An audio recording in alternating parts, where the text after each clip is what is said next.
Welcome, everyone. Dr. Anthony Criniti IV here, also known as Dr. Finance. You're on the Dr. Finance Live podcast. Welcome to this amazing show we got today. We got an amazing celebrity for you. Another great guest speaker in Clubhouse and just an amazing person. We got Tony Rodrigues, also known as Tony Get Up and Grow. That's his brand name. He's doing some amazing things. He's a serial entrepreneur, and he was a Tony Robbins trainer also for, I believe, 20 plus years. So we're going to get to know his whole story and get to learn more about him. Welcome, Tony. How are you, sir? I'm great. How are you? Good to be here. Good to be on here with you, Anthony, after all the times that we've spoken and been in rooms together and sharing information and knowledge and wisdom. It's great to finally be here with you in person. Thank you. And likewise, honor to have you here, Tony. So, Tony, in the format of the podcast, basically we'll do 30 seconds, a quick like snapshot. If you want to tell us a little about yourself, then we'll get into your story. So right after that, we'll get probably about 20, 30 minutes or so. And then I got about 20 questions or so for you after that, and we'll conclude. So that's the format for today. Sounds good. Sounds good. And by the way, I'll clarify it. I have been with Tony, started with him at about 24 years ago. So I've been with him that long. And then I went through the whole process as a participant and as a student, then as crew, then as senior leadership. And now I still am with him as a trainer for the last 6 years. So it hasn't been 24 years as a trainer. I just wanted to kind of clarify that. Oh, wow. So about 6 years you were officially trainer, you said? Yeah. Wow, interesting. Well, so Tony, yeah, if you want to tell us a little about yourself, maybe 30 seconds. Yeah, listen, I've been, again, an entrepreneur for the last 30 years. I've actually been working since I was about 11 years old. Child labor laws be damned. I've been working since I was about 11 years old. So just a snapshot of my story. I had a really, I grew up in, I know you grew up in Philly. I grew up in Newark, New Jersey as an immigrant kid. Not speaking the language is, a lot of those struggles of the ethnic challenges and everything else. And of course, having grown through that, it actually created who I was. I had a very difficult life growing up, a lot of abuse, a lot of verbal, physical, mental abuse that impacted my life. Yet again, it impacted, so often it creates who we are.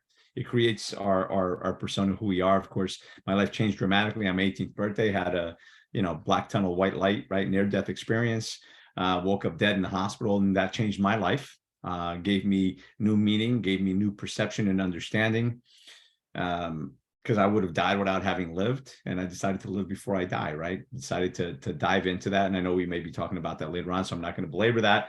Got into business, got into real estate at 18 years old, against people that literally bet against me, bet against my failure, or bet against my success, I should say, my father specifically. So I had a lot of challenges growing up, had a lot of challenges in business.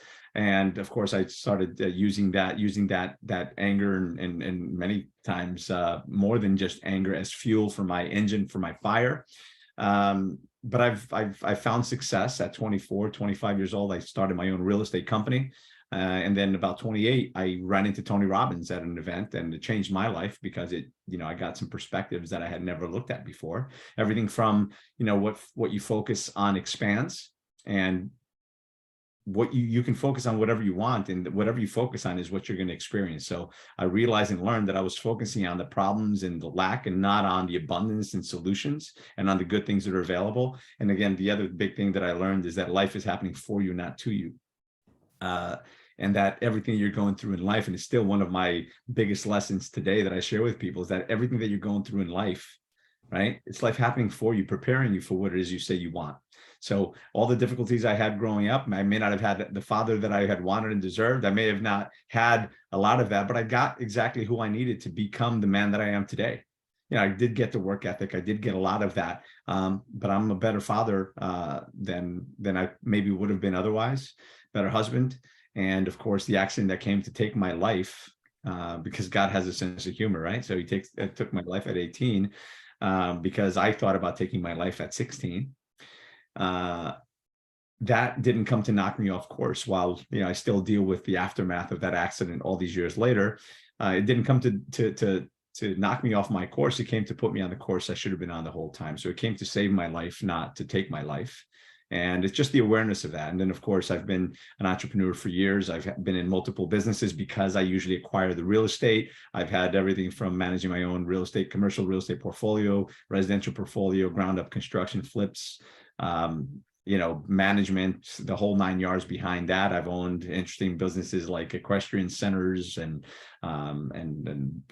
sports bar, restaurant, and construction companies, management companies, a lot of different things. And of course, now I'm a high performance life and business strategist. I don't like to say coach because everybody and their mother right now is a coach, and it's really weakened and cheapened the industry. So I'm more of a mentor, advisor, strategist, and help you change your life, change your business, and just change your outlook, change your mindset, all of it.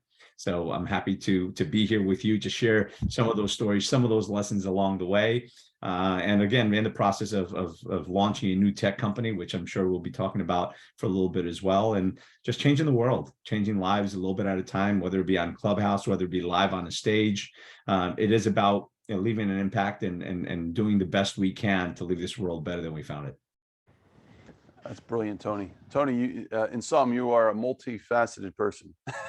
You have a lot of different things going on. I would say so. All right, thank you, Tony. Appreciate that. So Tony, love to just start with your story. We'll start from the beginning. Before we do that, I want to let everyone know, folks, I met Tony through Clubhouse. He's done a lot of amazing stages there from the very beginning when stages were really big and you had a lot of celebrities coming through there. So, and he's still there with me. There's not that many that are at that league that are still hanging around there on a regular basis, or at least once a week, as Tony and myself. So, it was great that we finally connected, and we're so close. He's, about, close to Philly, and that's great. So Tony, starting with your story, I believe you lived in Portugal until you were 6 years old. Is that correct? What was it like growing up in Portugal? Do you know anything about the first 6 years you can share with us? Or I enjoyed it, and it's still some of my greatest memories from my childhood, even growing up, are when I would go back and visit. I came from a small town, small community, probably 20 minutes off the coast, just a really slow, quiet community. But I had freedom. I had liberty. I had friends. I had most of my family, probably all of my family at that point was there. And moving to the United States was certainly not what I wanted to do. It was traumatic for me because at the time when we moved, my brother and sister stayed behind to finish the school grade that they were in. What town were you from in Portugal? It's probably the closest that people would relate or be familiar with is a town called Coimbra. I'm about 20-25 minutes from Coimbra, which is the Oxford of Portugal. Okay. Right? It's the college town. It's the place where everybody goes. Wow. So I'm near Coimbra, which is between Lisbon and Porto, kind of right there in the middle. So moving here was difficult. I came here, didn't know anybody, didn't speak the language. So it was tough. We moved to Newark. I wish my parents had moved to Miami, but they didn't. They moved to Newark, and it was just tough growing up for the first 6 or 8 months. I was here without anybody that I knew aside from my father and my mother. And my father was always a violent man, which more on that to come, I guess. So it was tough. It was tough growing up. It was not a happy, pleasant experience. Of course, growing up in Portugal, I remember, we had a little garden. Of course, my parents did farming. They were like they had some property and they just lived. My father worked, but they had the farmland, and I remember having chickens and a cow and a goat, and he also had 2 beehives in the back of the house, which I remember just looking at the bees and I'd get stung. So fast forward now to when I was finally able to buy the property that I live in now, which I live on a couple of acres in New Jersey, which everybody thinks that New Jersey is just a suburb of New York, and it's Newark, and it's not. I live in the equestrian capital of the world, the country, I should say, the country, because people don't know New Jersey is actually the horse capital of the country. It's a state animal, and we have more horses per capita than any other state in the union. Go figure. Really? Yeah. Well, the equestrian team actually practices right out of the training facilities actually in the town that I live. So when I moved here, and I've got a couple of acres, so I now have a really big chicken coop. I've got a huge organic garden. I started with 2 beehives. I now have 9 beehives. So you brought Portugal to America. I did, so that my kids can have a little bit of that, and I can relive some of those experiences. And listen, with the price of eggs these days, I feel like I'm a king. Yeah, that's funny. Yeah, so Tony, but I mean, some places are really beautiful. I've been there before, especially the ocean areas. Mhm. So I imagine like growing up, being in that kind of beauty, it was just probably a really good experience, and which is important to tie into your story when you got to Newark, because then that's exactly what you said. It's just like night and day, right? Right. You went from this great life to what is going on here? Well, to having the liberty of just walking out at 5 or 6 years old and walking anywhere I wanted in town, go to this person's house, go to that person's house, to come to a small 2-bedroom apartment in the city of Newark where you couldn't go anywhere, you couldn't leave, Mm. right? I mean, it couldn't be any more different. So yeah, it was a shock. So I listen, but because of that, you know, I understand the plight of the immigrant, and I understand, and of course, I am very anti-illegal immigration. I will say that loud and proud. And I know that we don't talk about politics in your room. Yeah, I will say that I am all for legal immigration, and I believe in immigration because we need that. So I am all for that. And I understand the plight because I've been there.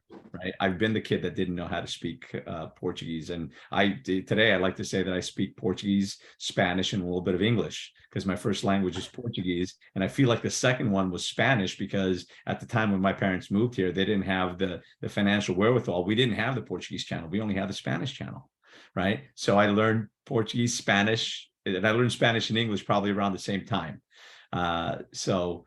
Yeah, it was a heck of an experience, though, and I don't know that I would change it. There's certainly things that I would want to change, but if I know that if I changed it, I might not be who I am today. Your story sounds similar to Gary Vee, and I haven't heard too much of his story, but I think he was from the same area too. He was from Russia. He's a yeah. No, Oh no, yeah. Actually, I've met Gary Vee several times. His father, Sasha, owns the wine library in Springfield, New Jersey. Was he in Newark too? No, I don't know. No, I think he grew up in New York, I think, and then they moved to Jersey or something like that. So, but the wine library is still in Springfield, New Jersey. Wow. I ran into him there a couple months ago. Oh. Yeah, incredible. So Tony, when you came to here, you were 6 years old, and if you want to tell us a little bit more of the first 10 years of your life, like what were you doing? How were you adjusting to United States? How long did it take you to learn the language and the culture and that stuff? I mean, I probably learned the language fairly quickly. Going into school, I did have bilingual teachers for the first 2 or 3 years. So they spoke English. Obviously, that was the primary language.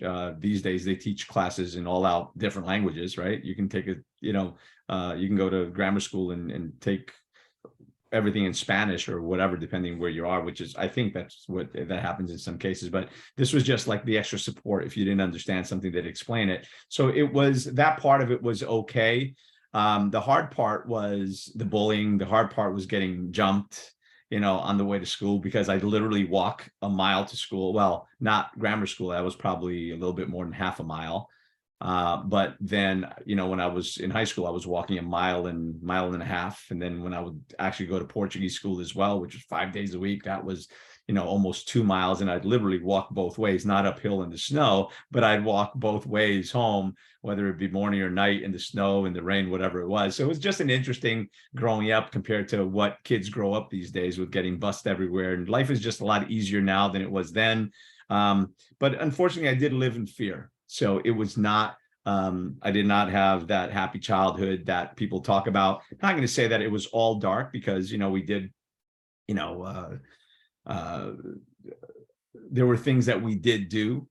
We would go back to Portugal every 2 years or so for 2 or 3 weeks. We'd go to the beach in the summer on Sundays. But in between that was not, it was not an easy life. Coming home wondering if you're going to get your ass kicked that day or not, just because dad had a bad day at work. Right. So it was not easy growing up. I grew up as a very shy kid, actually. And, anyone who knows me now doesn't believe that. They think that's a lie. I think I was an introvert, but I think I was an introvert by my conditions and by my environment rather than who I was at the core. right? I always had just a small group of friends, not a whole lot of friends. I was quiet because, again, victim of domestic violence, that happens a lot. You're either going to be that loud kid that's a bully and beating the hell out of everybody, or you're going to be the other way. You're going to be timid and shy, and be more reserved, which is what I was. So I didn't have a whole lot of friends. I was not very vocal. You wouldn't know me. So that's kind of my experience. I understand, again, the plight of the immigrant. I understand the bullying because I was bullied. I was beaten up. I was jumped here and there, and I got into my share of fights. It was an interesting way to grow up for sure. But that's why my life changed dramatically. I went from, again, suicidal at 16 to God having a really big sense of humor and killing me on my 18th birthday, actually. As they say, a man makes plans and God laughs. Yeah. Want to make God giggle? Just tell him your plans. Like, this is what I'm going to do. Okay, let's go. Let's see. So I remember listening to an interview, speaking of Gary Vee, of I think Grant and Cardone interviewed him like 5-10 years ago, and they were talking about immigrants, and Gary being from an immigrant and from an immigrant family. The conversation was about how a lot of immigrants would outwork the average American any day of the week. What's your thoughts on that, coming from that background, knowing what you know about how hard it is to get into this country, let alone? I only agree, honestly, like, I don't know, 150%, right? Because it's true. Again, I had a tough childhood growing up. But at the same time, I've got a hell of a work ethic, because if my father was working on anything, I better be right there next to him. There was no, hey, can you give me a hand? No, if you're not even there, you're getting your ass kicked. And I'm not talking about, like these days, if you raise your hand, you smack your kid, you've abused your child. No, I would wish for a slap or two. That would be great, but that wasn't the case, right? So I have to be on my toes 100% of the time, which, again, I'm not saying that in a good way, because I don't want to my kids to walk around my house on eggshells, which is how I lived my life, most of my life, walking around scared, which is why I'm such a proponent and an advocate for freedom, for people speaking their voice, for helping victims of domestic violence and giving people a voice, because I didn't have a voice, because I the system in a way failed me, but in a way, again, it didn't because I feel that we live too much helicopter parenting, too much coddling in society, and everybody's a victim. By the way, I don't consider myself a victim. That was just life, right? But going back to it, my father had a hell of a work ethic, and I can still today, I've got enough tools in my garage to rebuild my house by hand if I had to, and I know how to do it. I can rewire the electrical panel if I needed to. I can, repair broken pipes. I can plumb my bathroom if I really wanted to. I can frame a wall. I can mix concrete, and I can lay tile. And I can, there's a lot of things that I can do. And I learned that not in my adult life. Of course, I expounded upon that in my adult life, but I've learned that growing up. So as tough as my life was, one of the things that I learned from Tony Robbins is this, and this was probably in the last 10 or 15 years, and is this: if you're going to blame somebody for the bad things that happened in life, you also got to blame them for the good, right? Blame effectively. So if I'm going to blame my father for all the bad, then I've also got to blame him for the good, right? I got to blame him for my work ethic. I've got to blame him for my integrity, right? Of course, that doesn't take away all of the other dark, all the other dark shit. Yet, if you're going to blame, and I hope people are listening to this, if you're going to blame effectively, because you see this all the time. Couples get divorced, and there's so much vitriol and hate and anger, and they just want to leave scorched earth and burn everything to the ground. Stop. You've got children. Not only are you giving them a bad example, of how to treat people or expect to be treated if things don't go right, but ultimately, what are you doing? What are you doing? If you're going to blame, he cheated, he did this, he did that. Well, how about blaming them for the beautiful children that you have? Yeah. beautiful memories, for the home that you have together. So it's easy to blame people for the bad, but it takes courage to blame them for the good. And unfortunately, we live in a time that courage is lacking, right?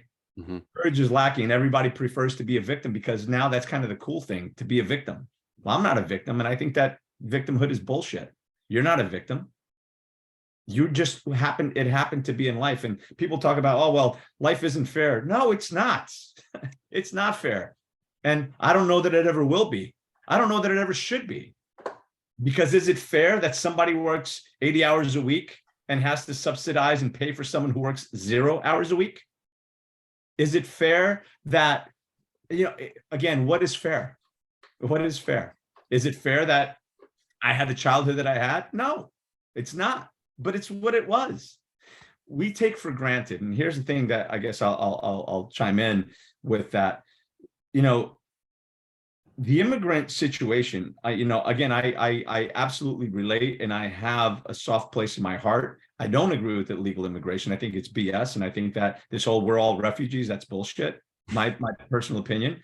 If nobody's ever watched the video, I urge everybody to go to YouTube and check out Immigration Explained with Marbles. Unbelievable, because you can help people where they are 10, 20, 100 times better and easier and cheaper than you can by bringing them here, right? And immigration could also be a very large problem, because ultimately you are taking the best potentially out of that country and bringing them here, which we want the brightest minds, but you're also taking them away from where they really should be. They can have the biggest, greatest impact. Here, they're just going to come and be part of the machine and maybe not be a standout. And there they could have been the person that changed the course of their country, course of history.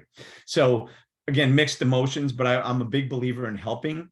I'm a big believer in contribution. And by the way, do not let that be mistaken. When I say that I'm against illegal immigration, I am for supporting people 100%, but really it's, where are you supporting them? Right? I remember growing up, and even now you can say, for just 29 cents a day, you can support a family in Africa. Well, that's true. So let's support them there.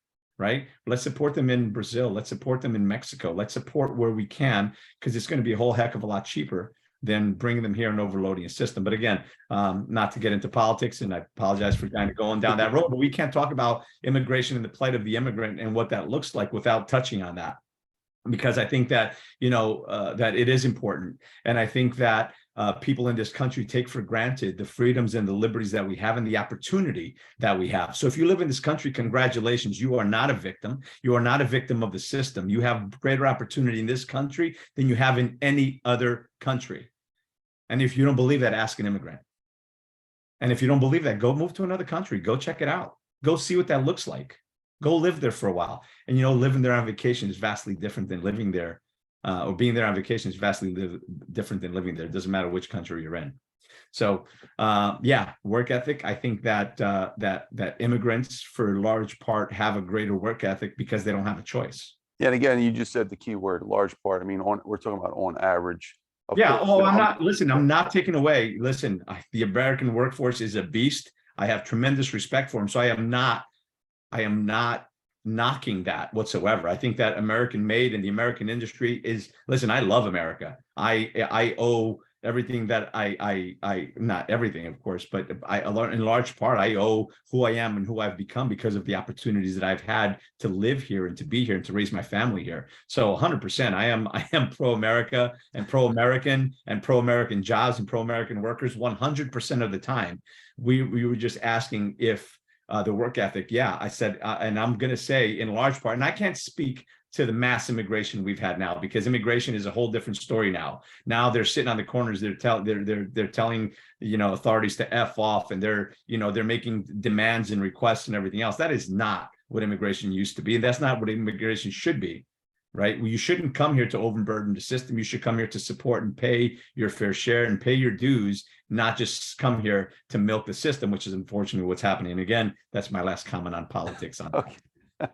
All right. Thank you, Tone. I asked for it. I just thought you would be a great candidate to answer that question from your background. So thank you, Tony. Appreciate that. So Tony, if you want to wrap up your early years, maybe your first 20 years, did you want to eventually go into high school? Did you graduate high school, go to college? I don't know if any of those. No, I like to say that I do have a PhD.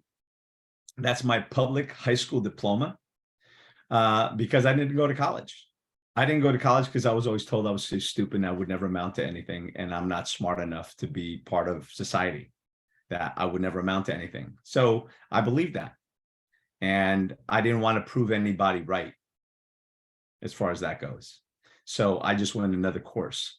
And then today, honestly, the college degree was probably more important then than it is now.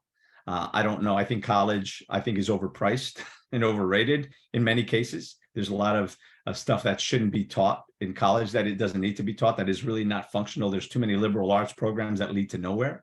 I've got a kid in college now. He's in Boulder, and it is, holy cow, expensive.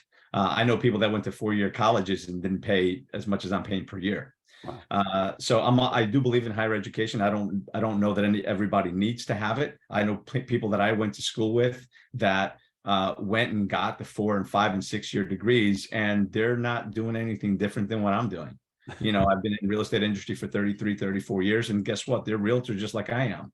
Or they're, again, I'm doing real estate quite differently now, and I'm involved in lots of other things, as you know, but that's certainly a big part and has been a big part of my life for the last 33 years. So I didn't go to college because I didn't believe in myself. It took a long time for me to believe in myself and for me to fall in love with who to be right now and who I am. It took a long time to build this. As Tony Robbins say, I built this mother effer. Right? I built who I am based on my life's experiences, the good, the bad, and especially the ugly. Everything that I am today is because of the things that I've gone through. Right? And everything that tried to drown me taught me how to swim, and everything that broke my heart fixed my vision. So we're all part, who we are today is because of where we've been. So I don't know that I would change a lot of it. I wish certain things hadn't happened. I wish I had gone to college. Listen, I went to plenty of frat parties, but I didn't believe it. I didn't believe in myself enough at the time. So I've been working full time, 2 jobs, because I got into real estate part-time, 40-hour part-time job, plus another 40-hour full-time job to pay the rent, because I did move out when I was 20 years old because I just couldn't take it anymore. I couldn't take the abuse. At that point, it wasn't physical anymore because it almost got physical the wrong way once, but I was still dealing with the mental and emotional abuse, and it was just time to move on. So I moved out when I was 20 years old. I opened up my first real estate office when I was 25 years old, bought my first house when I was 24 years old, or maybe I was 24 for both of them. Maybe I was 24, I guess, when I bought and opened my real estate office. As an agent? Were you a real estate agent, or? Well, I was a real estate agent when I was 18. I was a broker and opened up my own real estate office. Oh, you were a real estate broker at 24? Yeah, when I was 24. New Jersey. 25 in New Jersey, yeah. In Wow. Union, New Jersey, actually. USA Real Estate. So you did go to school, because to become a broker, you need 3 years. Oh yeah, no, well, but it's not the higher education, but yeah, I did. Obviously, I'm a perpetual student. I think that every leader is a perpetual student. Every person that, we only stop learning when we die. So I think that, until, when you stop learning, when you stop growing is when you start dying. So I'm not looking to start dying anytime soon. So I'm always looking to learn from good people, from great processes, whatever it is. I'm ever evolving for sure. That's but it incredible. pisses people off when they're talking about higher education, who's got PhD, and they come to me and I'm like, yeah, I got a PhD, my public high school diploma. I think I heard that one on Clubhouse, so I adopted it 2 years ago. Yeah, that's pretty cool. That's the first time I heard that one. So Tone, what kind of jobs did you have in your teens to lead up to that? So your father was basically in real estate as well, right? No. My father, so quick funny story. Okay. So I started working when I was 11 years old at a newspaper, and then I worked there. And then at 13, I worked at another newspaper, where not just delivering newspapers, but working at the newspaper. It's funny because now I live like maybe a mile away from the owner of the newspaper now, which is kind of cool. And I ran into him. I'm like, oh my God, what are you doing here? So it was great to meet up with him, 35 years later. And then I guess probably when I was 14, 15, I was working at a gas station as a mechanic's assistant, because that was convenient. It was right across the street from my house. At 16, I started working at a pharmacy as stock boy. I did that for probably 30 hours a week, going to school, working 30 hours a week. I worked at Pathmark, which is a big grocery chain, and did that, everything from stock boy to cashier. And then I got my real estate license. That was all throughout high school. Then I got my real estate license. And at the time, I also started working for United Airlines. So I worked for United Airlines for a couple of years. But when I got my real estate license, here's the funny thing. I told my father I was going to get into real estate. 18 years old. I had just had a massive car accident. I graduated. That was before I graduated. So about 8-9 months later, everybody's going off to school. My father's like, well, you got to get, I had a job, but it was at Pathmark. He says, well, you got to get a different job, this and that. I said, well, I'm going to go into real estate. And he said, no, you're not. So what do you mean? No, I'm not. I said, you're going to come to work with me. And he worked construction. The only difference is he didn't have his own construction company. He wasn't a foreman. He was a laborer. And again, nothing wrong with that. Right. It was a hard life for him. And I give him credit for that because he, was he a carpenter or what's that? What kind of laborer was he? Was he a mason? No, he just masonry, ground crew, road construction, that sort of thing, heavy labor. And I had just had a massive car accident. My body was still not fully healed. Right. I'm like, there's no way I can't physically do it. So I told him I'd get into real estate. And because he believed in me so much, he bet me $1,000 that I would fail. Wow. That if in 3 months I didn't close a transaction, that I would have to go work with him as a laborer, which there was zero chance I was going to do that just because my body couldn't take it at the time anyway. So, I quietly sold, and I'll never forget, I forget the address, but it was a little barbecue restaurant on South Street in Newark, New Jersey. I think I sold it for $43,000 or $47,000. My first commission was like $735 or whatever it is. And I remember I closed down in 2 days before the 90 days was up. And I went to the bank like a smart ass, and I got all symbols and I wrapped them the outside with 20s and 50s. And I got home with a paper bag and I dumped it on the table. I said, here's my first commission. And I gave him my damn check. So my first commission was $1,735 because my father bet against my success. Wow. And that's how my real estate career got started. And then, I started doing real estate full time, which, by the way, you say that now, it's like, oh, that's fine. Well, no, I was 18 years old. The only people that were anywhere near that age is because mom and dad owned the real estate office. There was nobody. I was probably one of the youngest real estate agents, probably not the only one, but I was one of the few young real estate agents at the time. And when I opened my office at 24, 25 years old, we were probably the youngest real estate company that had opened up at that time.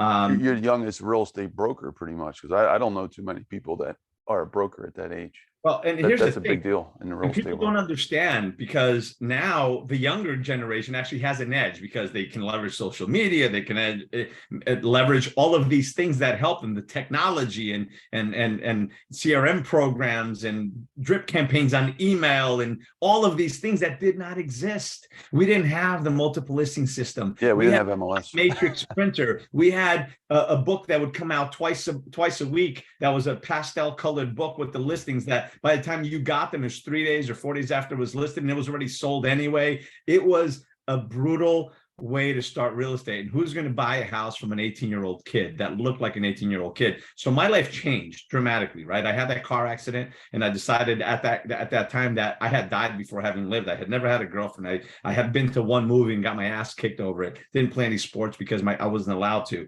I lived like a really tight, messed up, whatever, right? So at 18, I decided that if I was going to die tomorrow, I'd live today. And I decided that life is not to be survived, it's to be experienced, to be tasted. So if it went fast, I strapped my ass to it. If it was a different experience, I tried it. I did something new. I started working at United Airlines. I would travel anytime I can string 3 days together. And I got into real estate full time, again, against all odds. And so by 19, if you saw me during the day, you probably think I was 23 or 24, and at night I was still a kid. And when I was 24, you would think I was 30. I'll never forget this. So I've been married now for 20 years. I got married when I was 30. I met my now wife when I was 24, I guess. Yeah, 24. And when my mother-in-law first met me, she ID'd me literally at the door. She said, "I don't believe you. Do you have, I don't believe you." So I showed her, she ID'd me. She thought I was like 32. Not because I looked old for my age, but the way I had to learn to present myself, right? to be the professional that I needed to be, I had to become who it is I wanted to be, right? So people thought that I was 30, 32 years old when I was 23, 24 years old because of how I had to show up. But of course, at night, you take the suit off, you take the shirt off, and I'm just a kid like everybody else doing dumb shit and whatever, right? But yeah, so that's my experience getting into real estate. That's my experience of how that started. But I worked for United Airlines for 2 years. I wish I had stayed for 10 because I'd have, flight benefits for the rest of my life. But again, young and dumb. Tony, I want to applaud you, coming from the real estate background. What you just said to me, I'm already impressed. I mean, to have a broker's license at 24 in New Jersey, and no one in your family went that path and trailblazed for you in front of you. In 1996. In 1996 is just an incredible feat. So this is the first time I've heard that. Well, actually, in Philly, I know a few people have done it in the 2000s, but they're few and far between. So like that's very unusual, and you were successful at it, right? Like yeah. Well, I stopped working at United Airlines when my real estate career was paying me far more than what my job was, right? So, and I always tell people, they want to get into real estate. And I'm a big believer in Tony Robbins says it all the time. You want to do something, you burn the boats. Well, that's good. You can burn the boats, but who's in the boats? Are they okay with you burning them? Right? And I love what Gary Vee says. And excuse me, that I'm going to try to keep it clean because he doesn't always talk clean, as you know. He says, you're not entitled to chase your dreams until you can pay your damn bills. You're not entitled to chase your dreams. You're not entitled to crap. Right? You're entitled to what you earn, right? So until you've earned the right to go chase your dreams, you better make sure you're paying your bills. That's why the whole burning the boats experience is brilliant and it's great. And I agree with that. And a lot of people burn the boats and like, well, shit, my family's in there. Did my wife and kids sign up for me to burn these damn boats? And then they go on chasing their dreams. And I know people that are like that. They're chasing, and they're back on their child support and their family is suffering child support because guess what? The wife wasn't okay with you burning the boat. So then you burn the marriage. And now you've got your wife that's struggling, your kids that are struggling because you're chasing your dream. Well, you know what? I'm here to tell you, I'm a big believer, by the way, and I'm not a believer in following your dreams. If anybody's following your dreams and you're listening right now and you're following your dreams, stop it. Stop it. Because if you're going to do that, you chase your dreams. You don't follow them unless you're a stalker. Because here's the thing, words matter. If you're just following your dreams, you're presupposing that they're always out of reach because you're just following them like a stalker. Don't follow them. Chase them down, hunt them down, and make them yours. Catch them, right? Because if all you're doing is following, then you're just a follower. You're never going to get to where you want to get because you're always 2 steps behind that dream that you're following. Chase it. Speed up. Let's go. So, Tony, I just want to pause real quick because what you said reminds me of, so Glenn Morshower was on the episode before, and he has a big problem with the word pursuit. So Yeah, don't pursue anything. Make it happen. It sounds very, very similar. You're saying in your own way. Would you agree with that? I 100%. Glenn and I have had this conversation. He's like, yeah, this pursuit thing. What are you, a stalker? What are you, following people? What are you doing? Don't pursue. I don't want to pursue happiness. I want to be happy now and be on the journey for what else I'm looking for. On the chase, I want to be happy with the chase. I don't want to say I'm pursuing happiness. One day when I get there, I'll be happy. BS. I want to be happy now. I just made a note to myself because we're going to do a stage tomorrow on something Glenn we were going to do before, but now I want to build when Glenn's ready. I'm going to build Glenn a stage for that specific conversation. I think that would be great. Talking about pursuit because he really gets emotional about it. Oh yeah, brother. I that's what Glenn and I we met about 3 years ago, and then we've played around on Clubhouse a whole hell of a lot. He and I have gotten close over the years, and he and I are so aligned when we're talking. I'm like, I freaking love this guy. Yeah, I remember the first time I was talking to him last week about the first time I had Laurel Langmeyer connected me to him on stage. I never met him before, and I was just building the longest running room on Clubhouse, and she's like, "Hey, I got a guest for you." So Glenn comes on, and this guy for like 3-4 hours, people were like drooling, like didn't even want to take bathroom breaks because of everything he said. And we had like 300-500 people in the room at all times, and it was just Yeah, he's just an amazing guy. So, but Tony, thank you for sharing your story so far, and just to pick up where we left off. So you're in your 20s, you got a real estate brokerage business, you're doing very well. What led to your next pivot? The next pivot was when I met Tony Robbins, and I had this epiphany, this awareness, and my life changed. Until then, I was burning, my fuel of choice was anger and proving my father wrong, because that's what I wanted to do. I just want to make more money than him. I wanted to beat him down. And I did. By the time I was 23 years old, I was making more money, 23, 24 years old. I was making more money than he ever did. Right. And I'll never forget when I bought my first house. This is crazy. I bought my first house and I opened up the real estate office. You know what my father said? Big deal, buying a house with somebody else's money, because I took a mortgage. Big deal. I'm like, wait, what? Right. But that's the props that I got from him, right? The congratulations, big deal, buying a house with somebody else's money. And, so anger was a big thing in my life. And, I have a lot of things, and, I have a lot of flaws, as we all do. And the temper is one of them. I mean, I control it, but I've certainly got a temper because of where I've been. And even if I hadn't been, who knows? But, so I was burning anger, I was burning frustration, I was burning hate as part of my fuel. That was my fuel of choice, was to prove people wrong, And that's tiring. That's tiring as hell. So when I met Tony Robbins and I went to the first event, my mind was just...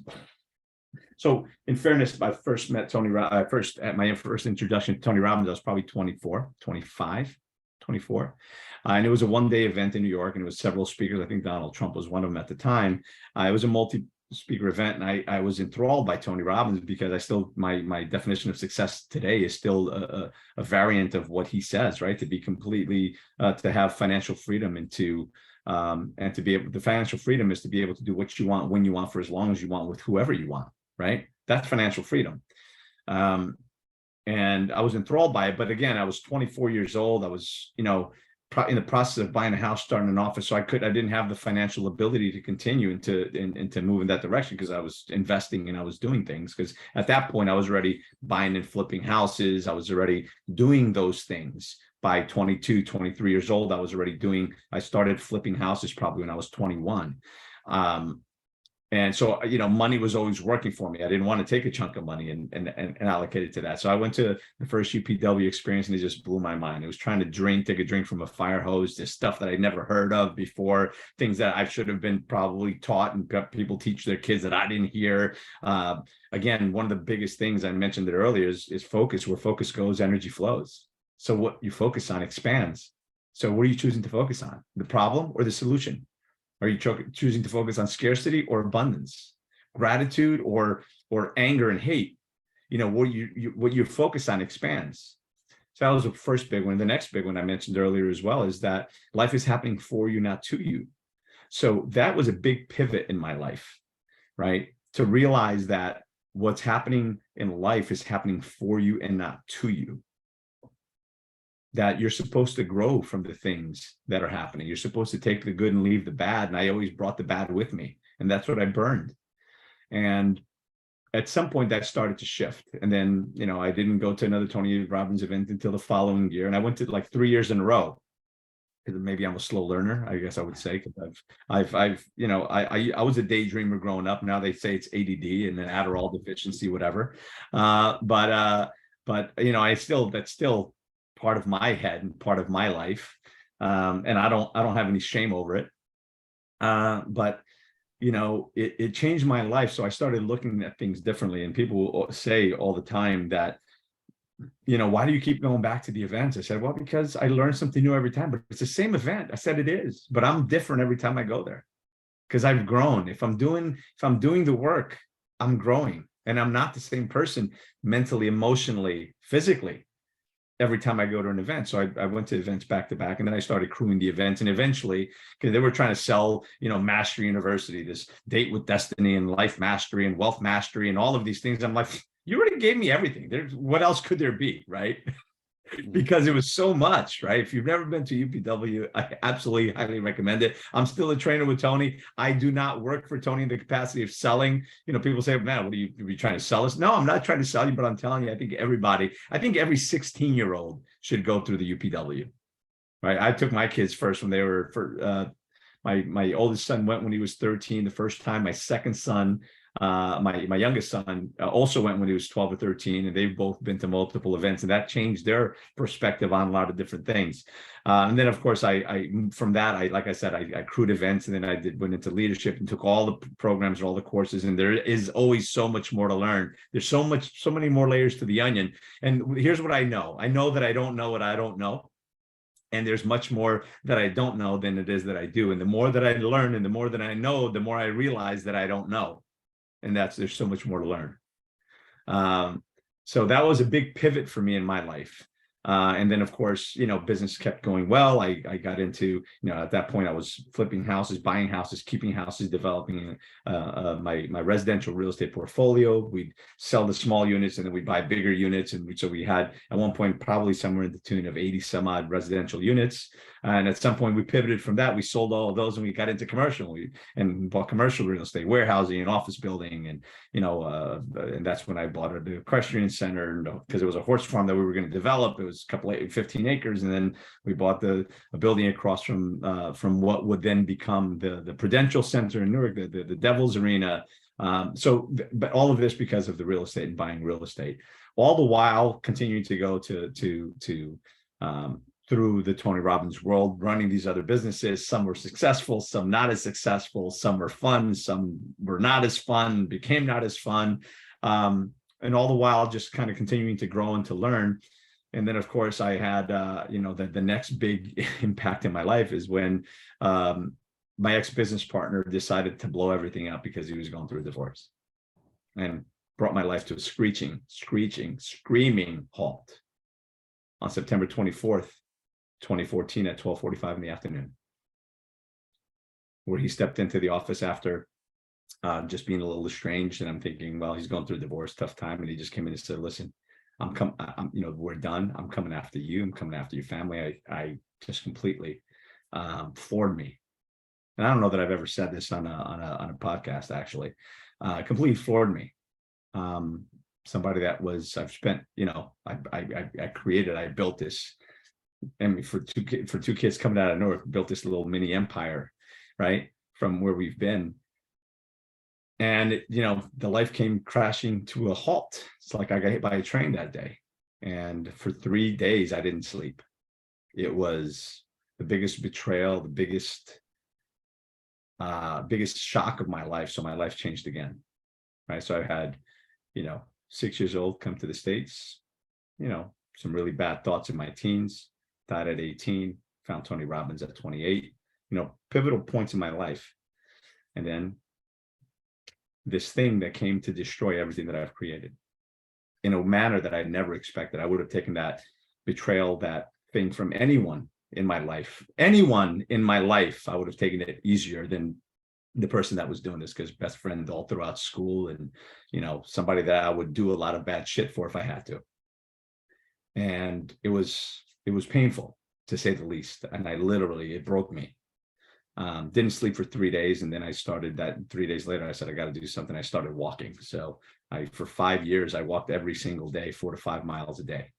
And that's when I started doing videos and posting videos, because there was no Facebook Live. So I would post, 60 seconds, 1 minute, 2 minute videos on whatever thought was in my mind, because not of what was happening, but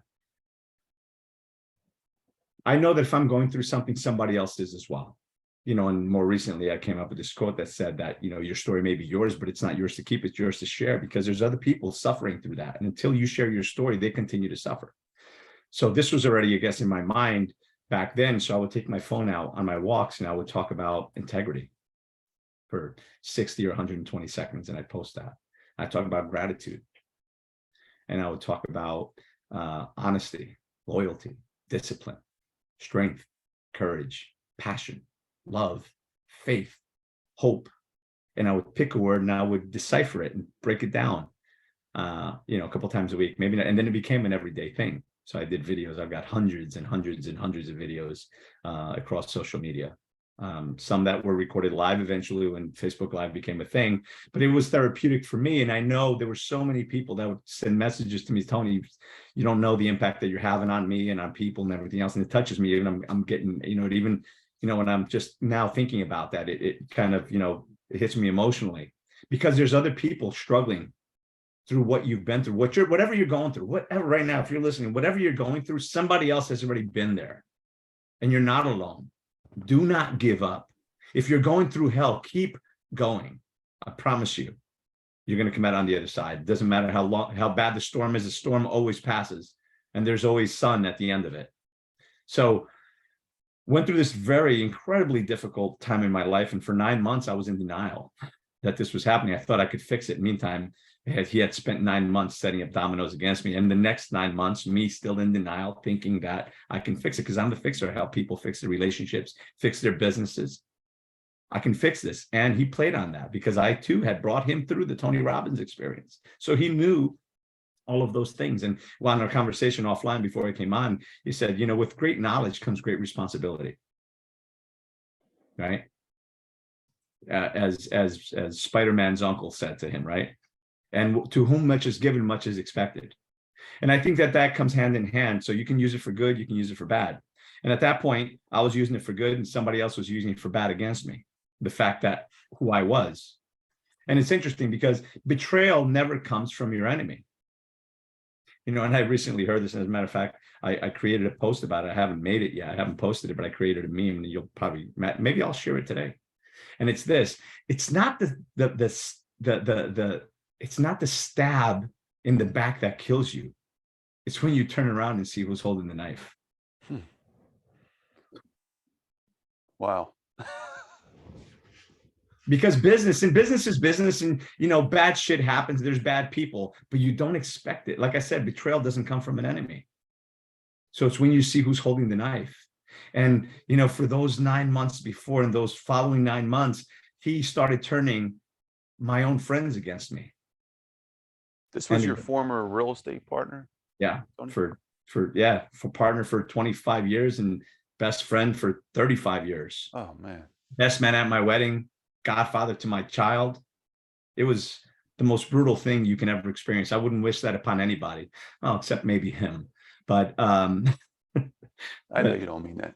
No, I don't mean that, because forgiveness is a big part of my life, but it was a very painful, and as I'm sharing it with you, I'm experiencing it a little bit, but I am speaking from a scar, not from a wound, because I couldn't have this conversation with you 5 years ago, because I'd be speaking from the wound, not from the scar. So we could have the conversation, it would just sound a lot different. So, and only when I had that awareness. And so, you mentioned, and I am the founder of the Get Up and Grow movement, which is a movement to help people grow through what they go through, because until you grow through it, you keep going through it. Think about that. Until you grow through it, you keep going through it. Because most people, something bad happens, they just get up and go and go and go, and they get up and go and they get up and go and they get up and go. And every day and every month and every week and every year is the same year after year, because they haven't grown through what they've gone through. They're stuck in that identity. They're stuck in the trauma. They're stuck in the excuse of why they're not where they are, because they're a victim of this or that or the other thing. I'm calling bullshit. Stop that. That's where that personal development, the growth must happen. I forget who said, I think it was Earl Nightingale that I first heard it from, that said, so many people die at 25 and only get buried at 75. Yeah, I think you're right. I heard that first from Les Brown, but I think he came from there.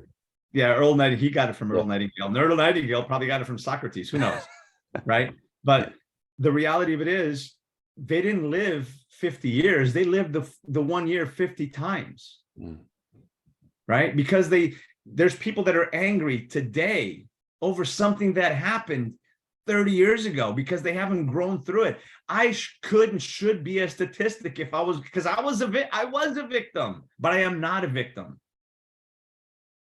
It's a mindset that you must grow through. So, I'll just tell you, so the whole Get Up and Grow movement, I didn't find it, found me. I just shared this story with someone yesterday that called me. just to update me on a deal that was being worked on, that this person, again, was not expecting the call that we had.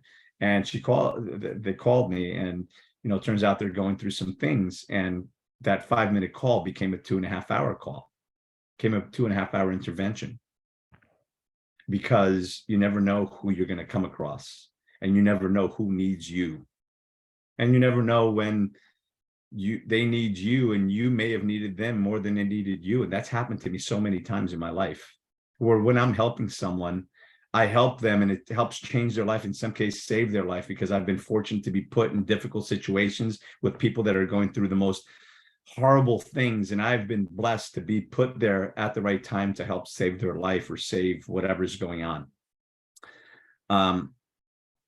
And there's been instances and situations and interventions that I've had with people that have changed me, that have changed my soul. So arguably, I needed them as much as they needed me, because it forced me to grow into someone. I've had conversations with people that the words were not mine. So I'm going to share this story now with you, the whole Get Up and Grow. I had a call from a friend that I would only talk to in the morning. Excuse me. At 10:30 at night, and I picked up the call. It was January 17th. I will not forget, because at the time I was working for a real estate office, because at one point I merged my real estate office into Keller Williams, and then eventually I left that and joined EXP, which is I'm with now. But at the time, that office was not run right, and they had a Christmas party January 17th because it was cheaper, on middle of the week. So I came home that night, and I had 2 or 3 glasses of wine. Not that I was drunk, but I'm saying that for a reason. So I get home and my phone rings at 10:30 at night. I'm about ready to tuck my kids into bed, and he calls me up and he starts getting into a story. And I said, dude, stop. Are you sharing your story, or are you just repeating mine? Because at that point, he knew some of the things that I was going through. And I was literally in the middle. I was 2.5 years into this 5-year court battle that cost me 7 figures in legal fees, and cost me nearly 8 figures or above 8 figures in not just hard money, hard costs, and hard equity, but opportunity costs that can't even be measured. And so and I said, stop. And he says, so how did you do it? How are you positive? Because he would watch my videos and everything else. How the hell do you do it? I said, well, it's every day. Every day you've got to do something to keep you on track. And as I mentioned, after I hadn't slept for 3 days, I started doing, and I credit Tony Robbins, because I started doing Tony Robbins' Hour of Power, Tony's Hour of Power, which is now Tony's Hour of Power. It's just this Tony, not that Tony. Between that and the Miracle Morning and everything else, I developed my own routine. And I told him, I said, every single day I wake up in the morning, that first thing I say, what are you grateful for? What are you grateful for? And I'll come back to gratitude later. But I said, what are you grateful for? So I do this gratitude spiral. I go out, and for that hour, I was working on me. That was the time that I took for me. So I encourage you to develop when I say you, Anthony, I'm talking to you, your listeners, and to you if you need to hear it, right? To your listeners, I say develop a morning routine. You can just go get the book Miracle Morning, or look up on YouTube Tony Robbins' Hour of Power, and listen to that. It could be 15 minutes to thrive, 30 minutes to success, or an hour of power. And it starts with gratitude. My gratitude for years, and still today, when I practice my gratitude, I say this: I am grateful. I wake up and I say, I'm grateful for another day, another opportunity to live, to love, to be loved, to learn, to grow, to share, to teach, to be better today than yesterday. I'm grateful for God's blessings, wisdom, protection, guidance, and most of all for his grace, because I don't know where I'd be if not for that. I'm grateful for my physical, mental, emotional health, for that of my wife and my children, and for the health of our relationship, for our family, for our chosen family, those friends that become family, for those friends, for those people that support us, are around us, our clients, our customers, our associates, our partners. We're grateful for our home. And you can, again, it's a spiral. So you spiral out. So you can go on for 5 minutes, preferably 5 minutes. Would be a beautiful thing, but start with writing down 3 things every morning you're grateful for, and 3 things at night, and it will absolutely change your life. I promise you. So it starts with that, and then it goes on to incantations and affirmations. Who are you? Because the words you speak become the house you live in. And we're our own worst enemy, our own best friend. You get to choose every day by the words that are coming out of here. because the words you choose, the words you speak become the house you live in.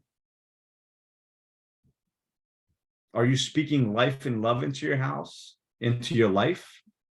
Are you speaking hate, fear, and anger? And scarcity. So it started with, who are you? I am are the two most powerful words in any language. I am, yo soy, eu soy, je suis. Because what follows I am follows you. So then I would tear into I ams. I am strength. Not I am strong. I am strong is a good way, but I am strength means so much more. It's bigger than me. I am courage. I am power. I am faith. I am contribution. I am commitment. I am love. I am peace. I am hope. I am discipline. I am dedication. I am determination. I am tenacity. And I do this morning routine. All I need is within me now is one of my favorite mantras. All you need is within you right now. Because we're all a masterpiece in a work in progress. And we're a masterpiece because we're a piece of the master. Don't forget that. You have the stuff of stars in you.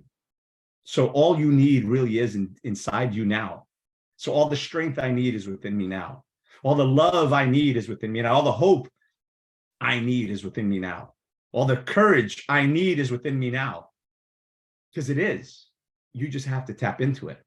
So that's part of the incantation. Then seeing things, how's your day going to roll out? So it's this morning routine that you can get into, and it's absolutely necessary. So I told them the morning routine. Sorry, I deviated, but I think it was a pretty good deviation. We just went off piste here for a little thing here. So I went back to him and says, every day it's a struggle, and every day I force myself to go. And on those days that I didn't feel like walking, on the days that it's 9 degrees, -20 in the wind, and it's snowing, guess what? I was going out there and I was making the damn sacrifice to prove to myself that I could and I would and I should.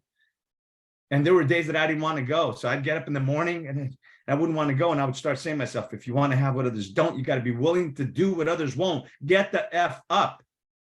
And I would say that to myself over and over again, to the point that when I would wake up and I didn't want to go, I didn't say it anymore. It's in my head saying, if you want to have what others don't, you got to be willing to do what others won't. Get the F up, go. Grab a bottle of water, take a drink of water, take one for the road, and I'm out. Right? Well, after I got dressed. Right? So I told them it's doing that, and doing that consistently, because you've put structure in your life. You put boundaries within your own mind, doing the things that you don't want to do.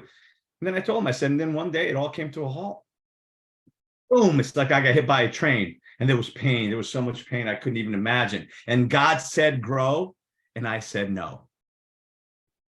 Tomorrow, more pain. God said, grow, and I said, no. And God said, grow, and I said, no. And I just kept saying these things. And here's the reality. That is not part of my lexicon. Never have I used those words strung together.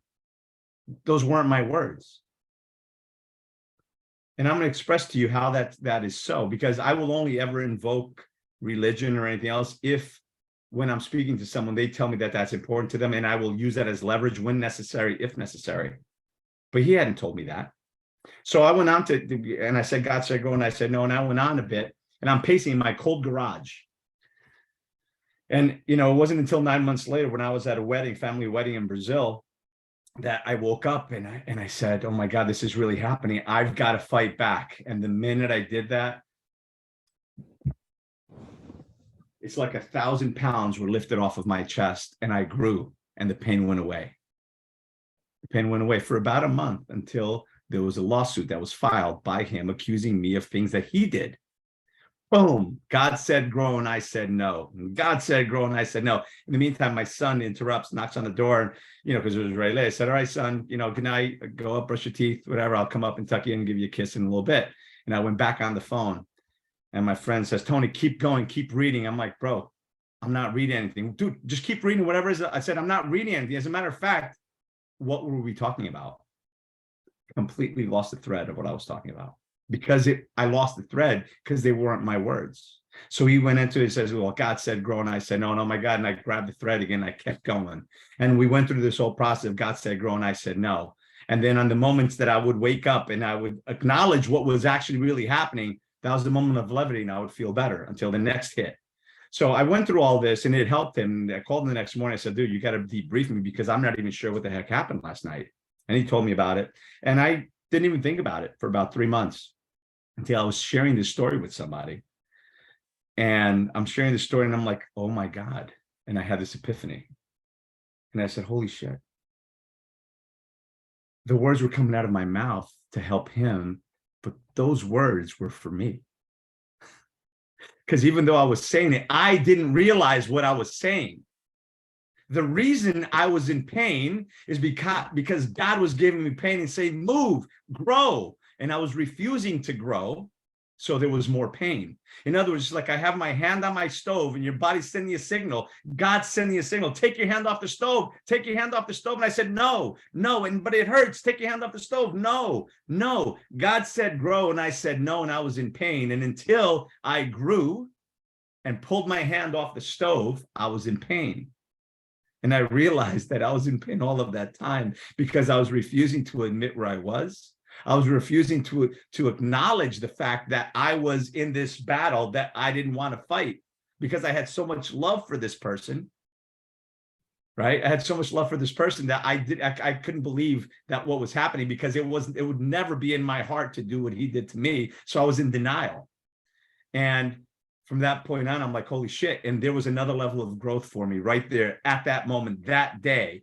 And from that day forward, I started hashtagging #get up and grow, because until you grow through what you go through, you keep going through it. You keep going through the pain until you acknowledge it, until you learn the lesson that life is trying to teach you. And then that's not even enough, because beyond finding the lesson, yes, you can grow through it and you can move on and life gets so much better. Yet when you find the gift in that lesson, when you find the gift, that's when life really starts to change. So that was another pivotal moment in my life. And I know it was a really long answer to a short question, but I hope that helped. It was beautiful, Tony. We actually tied in another question that I was going to ask you later on about the Tony Get Up and Grow movement. So we'll save that short summary later. But that's brilliant. I'm glad you touched on that part. So just to wrap up your story, Tony, what, like, from you're involved with EXP really, and I guess I see the thread now. The reason is because your main bread and butter has always been real estate, and EXP is just the converted version of a business you already built since you were 24 years old. Is that right? 18. Right. As a sales I agent. built it at 18, but right, the office that I launched at 24 and 25, right?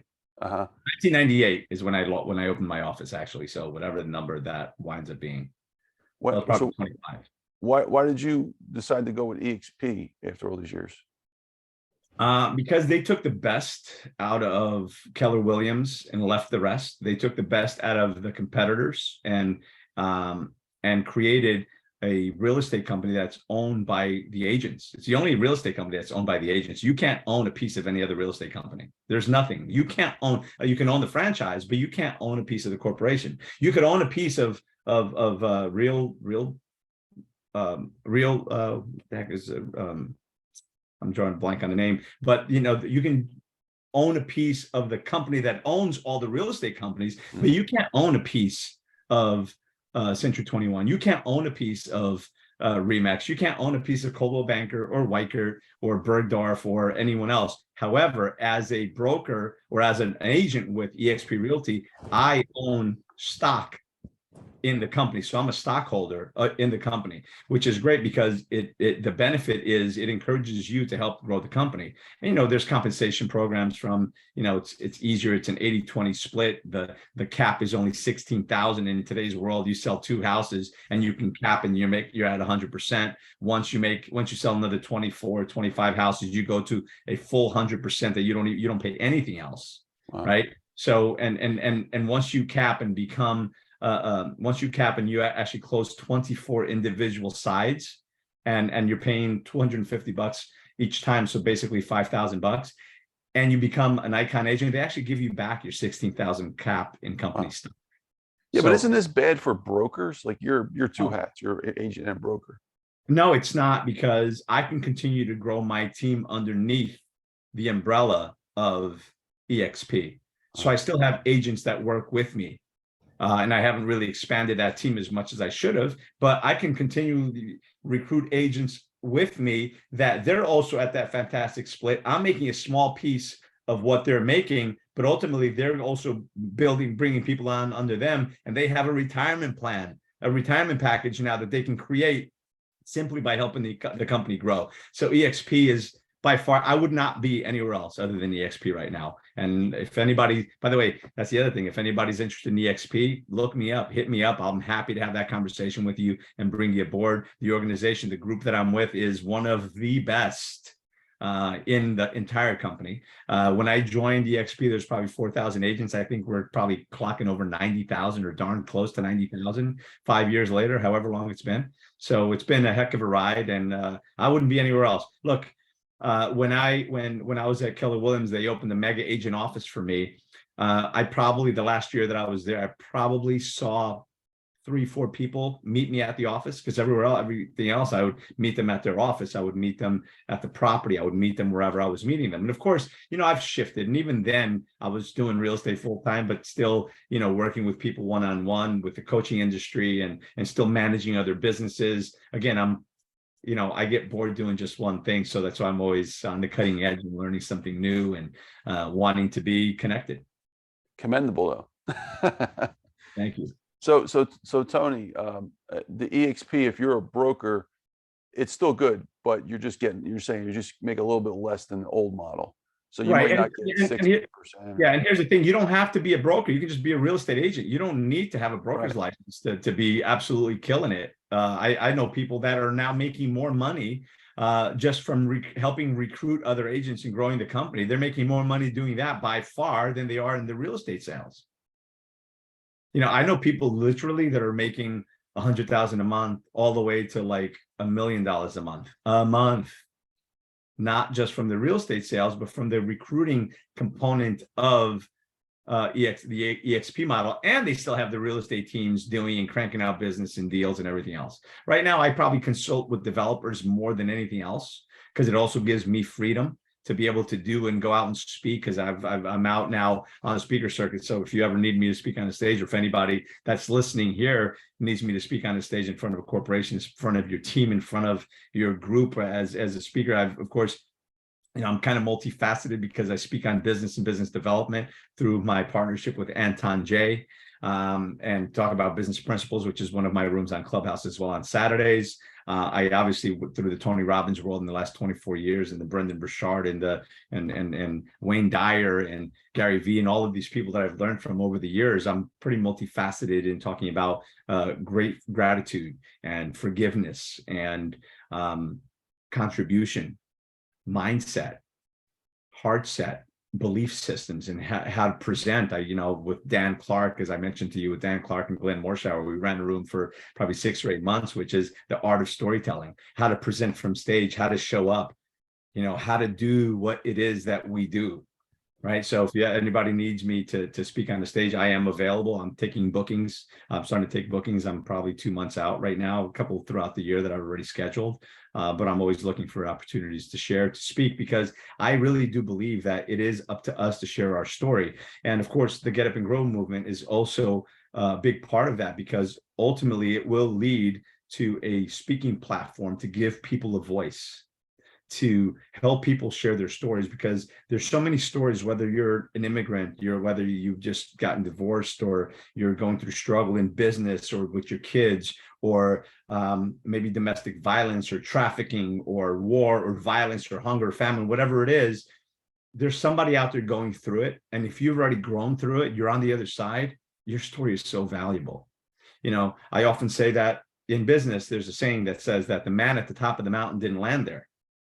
Now, granted, some have a leg up because mom and dad had the business or whatever. They started them off at $1 million or $10 million or whatever it is. So you've gotten a head start, yet you may have started at the top of a mountain, but not the mountain you're standing on now, right? And if you are still standing on the same mountain, you're not really succeeding, right? Because that's your floor. So arguably, the man at the top of the mountain or woman didn't land there.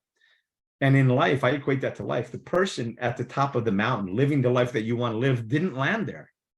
Most people struggle. Some people have an easier journey up the mountain than others, but there's plenty of people that give up and die on the north side of the mountain, not even knowing that there's a sunny side, not believing that there's a plateau, that there's a peak, because it's just cold and difficult.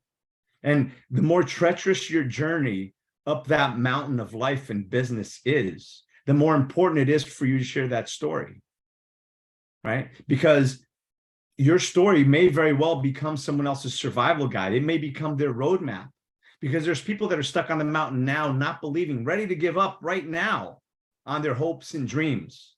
There's people that are walking towards the mountain thinking it's going to be easy as hell, thinking that they got no problems ahead of them. You need to share your story, because it's the people that never faced adversity that when they face their first adversity, some people just give up and check out.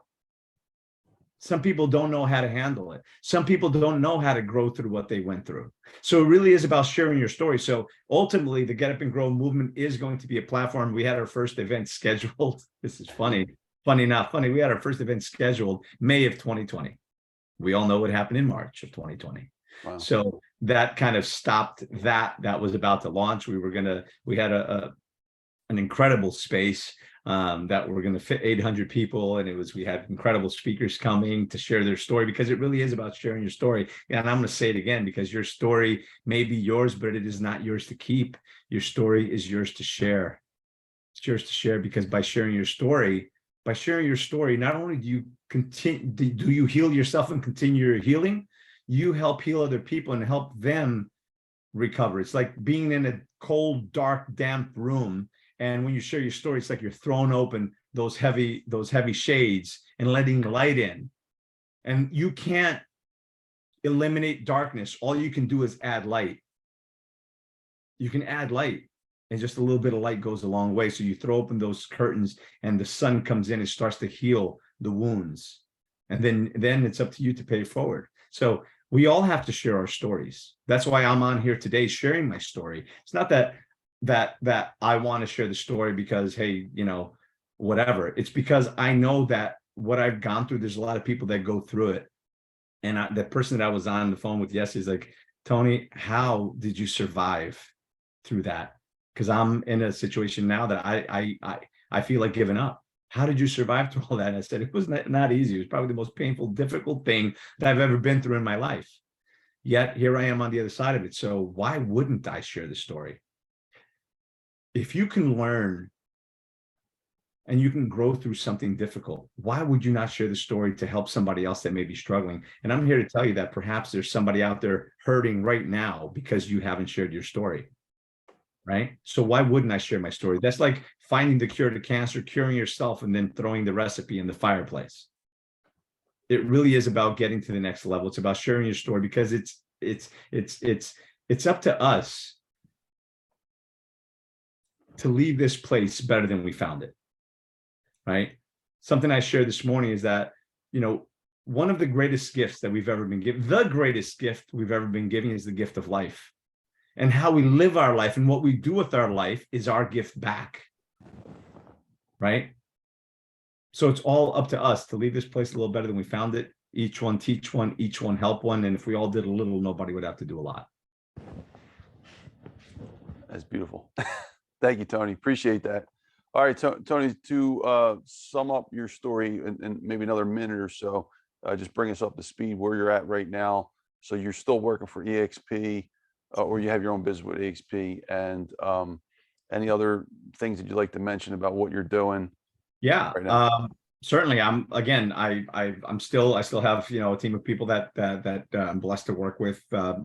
At EXP, I'm still consulting for some developers, still putting some sales on the board, of course, doing it a little differently than I did before.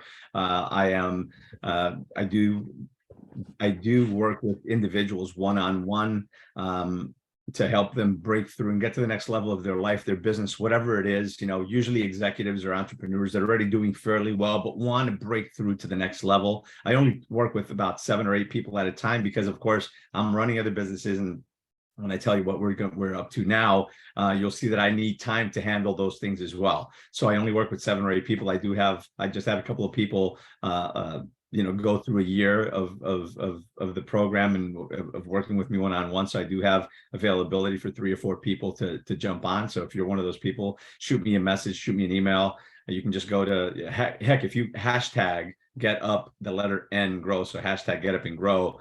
I only found out a few months ago that all you find is me, my videos and everything else. You can find me there, getupandgrow.com. and we can schedule a 20-minute intro coaching session just to kind of get to know you. And if it's something that we can work together, happy to do that. Of course, I tend to my bees in my garden. No, that's a whole other thing, right? But all kidding aside, we are launching a new tech company, an all new ecosystem, an all new e-commerce marketplace and ecosystems called Nobleus. Because we're in a time in this country that we need other options, other alternatives to the big box stores, to the Amazons, to the Walmarts and the Targets online, all those online stores that are really taking over the corporate landscape in America. And while it's convenient, it seems great, it all comes at a cost, and we don't know what that ultimate cost is, aside from knowing that the cost now is it hurts small business. It's difficult. They don't, if you do get involved with them, to work with them, they take a lot, it costs a lot. So there's a lot going on. And one of the reasons we did that is really to help support the middle class, because without the middle class, this country is in trouble, right? Because the middle class is the backbone of any Western culture, of any place, because otherwise, without a middle class, the chasm between the lower class and the upper class becomes too great. So we're here to support the middle class.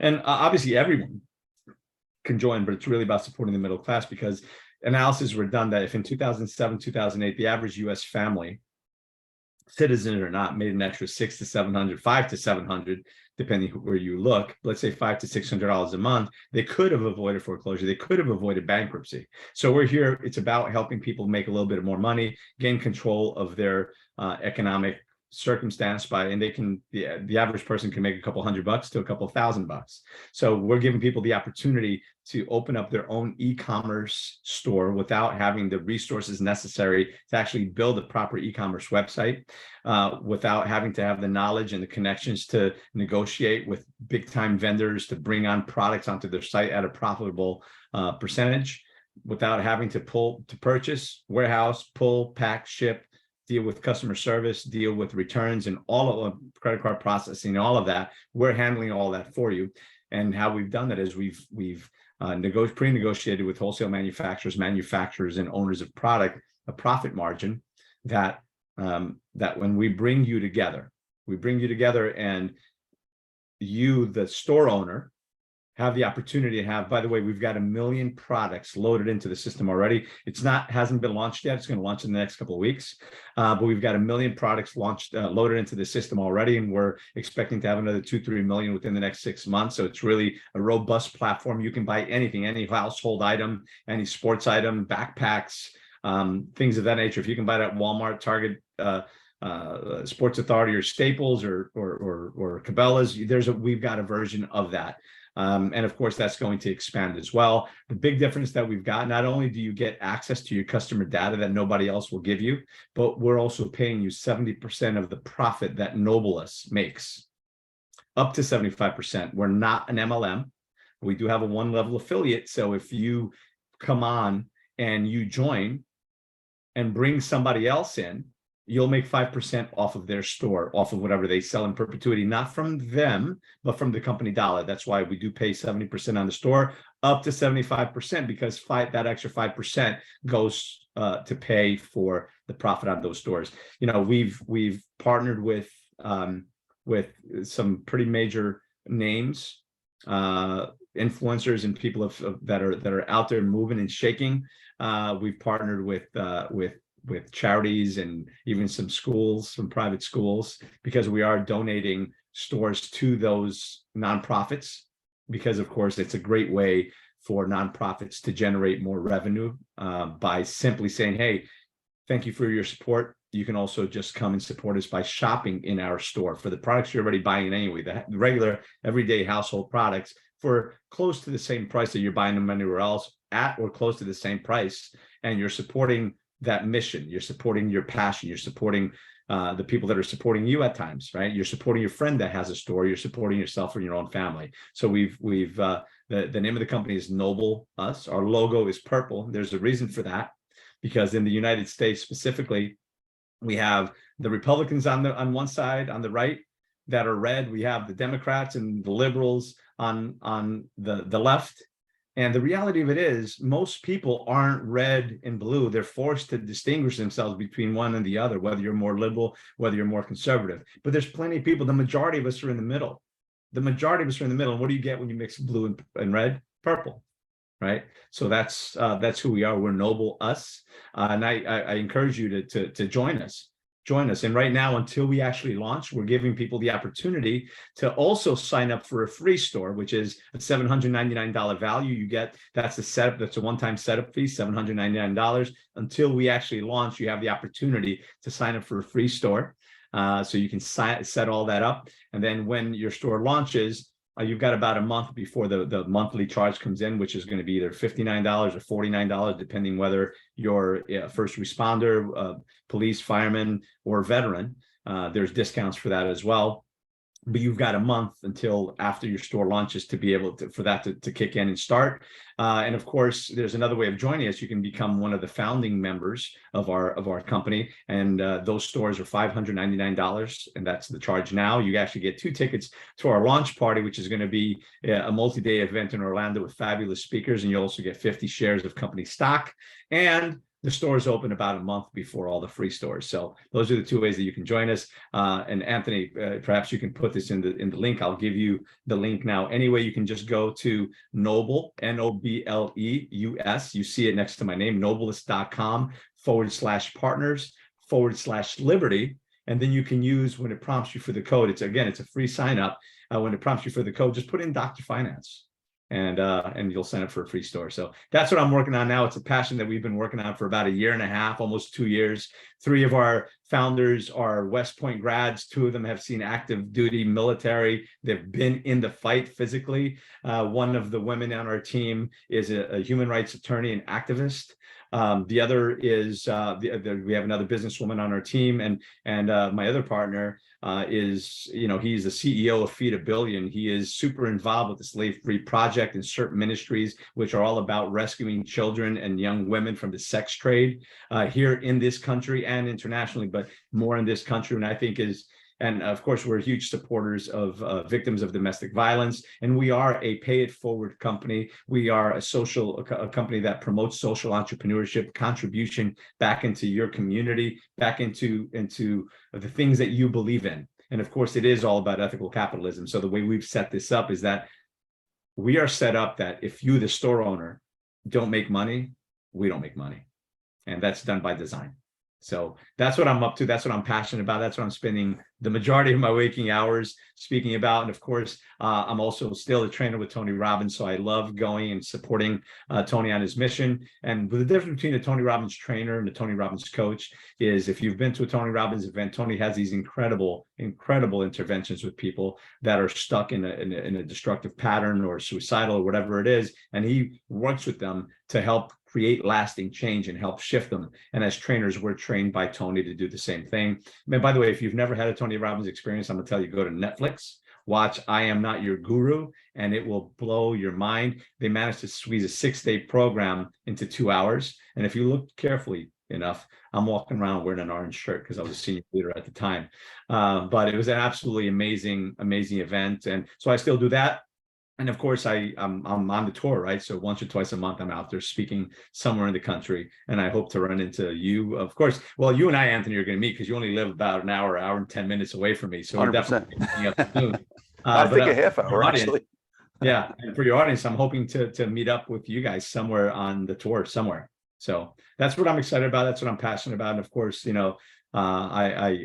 love hanging out on my property. I'm an outdoor guy. I fish, I hunt, I have chickens and beehives and organic garden, and I just love doing stuff with my family and travel and everything else. So that's what I'm up to, Anthony. And of course, Clubhouse. Clubhouse is 2 hours a day for the most part, just about every day except for Sunday. I'm on Clubhouse in the morning, helping share information and bringing incredible people to the stage. And I also have a podcast, Tony Talks. Is the podcast, and I've got about 150 episodes. So you can feel free to follow me on Instagram, Tony Rodrigues 2.0, because I'm at least on the 2.0 version. I'm probably more like 4 or 5.0 because I'm like a cat. I think I've been through more than 2 lives.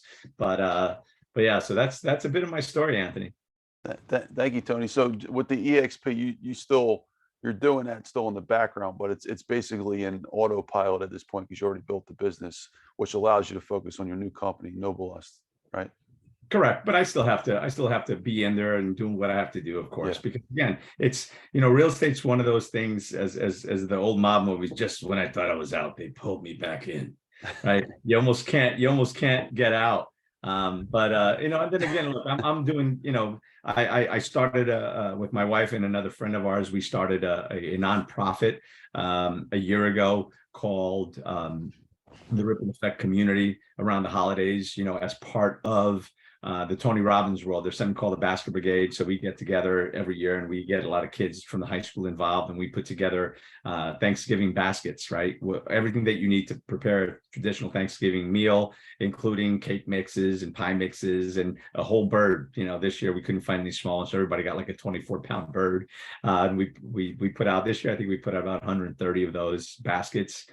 So we're always looking to raise some funds to make a difference. I wish we had been able to do 200 families, but we'll do a better job this year raising more funds to be able to make that happen. And by the way, I'd love you to join us this year if you're available. It is an incredible experience. We go out and deliver them anonymously, so nobody's getting any credit for it. Again, it's doing things for people that can do nothing for you. It's easy to say, hey, listen, of course I can help you, and you're doing something for someone that can help you, but true giving is helping someone that can do nothing for you, right? What date is this, Tony? It's usually the weekend before Thanksgiving. We raise funds. We start raising funds probably too late, but usually in September we start raising some funds, and then we do all the shopping the week before Thanksgiving, and then come together on the Saturday and Sunday. Usually it's been at my house, but if it gets to the point that we're doing probably over 300 turkeys, then 300 families, I'm going to have to move it away from my house, because I just don't have, if the weather doesn't, as it is, the challenge that we have now, if the weather doesn't cooperate and it's too warm, I don't have a place to keep 300 turkeys, right? Sometimes we can pick them up in the morning of Sunday morning, or sometimes on Saturday night. But at some point we'll probably move this to a different location, and depending on how many people we have to serve and how many people are in need. And I fear that this year and in the coming years, we might be dealing with a few more people in need than we've been dealing with in the past. So I'd love to help out. Yeah, Sure. absolutely. Sounds like a plan. Well, thank you, Tony. I appreciate you. So, Tony, we're going to move into our questions now, and all right, Tony Rodrigues here, folks. Incredible. We took a quick pause. I wanted to thank Tony for being here. Honored to have him here. It's been a pleasure. We've been listening to his story. We're going to move into the questions now. We got about 20 questions or so. So in customary format, Tony, we're going to start out. Any books that you have, or have you written any books or co-authored books or anything like that, or planned future books? Yeah, I'm working on one now. Okay. And it's literally, the title, it's a working title, but it might very well be God Said Grow and I Said No. Yeah, there's one in the works now. I like that title. All right. So Tony, next question I want to talk about is and these aren't really questions, really just topics in some cases. Sure. Your podcast. So you have over about 150 episodes, which you're the 95th, I believe, on this. And that was an amazing journey. To get to 150 is just, you're already in the 1% of 1%. So you want to talk about that podcast, who you've interviewed, just sum that up in maybe a minute or two. No, 100%. So I did about 150 shows, and I started by doing them 5 days a week during COVID, and then that kind of went into 2021. I was doing them primarily on Zoom and on Facebook, and then a lot of them were actually finally streamed onto YouTube. I do have to have somebody go and unpack all of them and actually load them into a podcast format, which I haven't done, just because, again, life's been crazy. I'm so busy doing everything else that sometimes things get left behind. And I shouldn't say busy. I'm blessed with opportunity. So to use the right words, to make sure that we're not using disempowering language, right?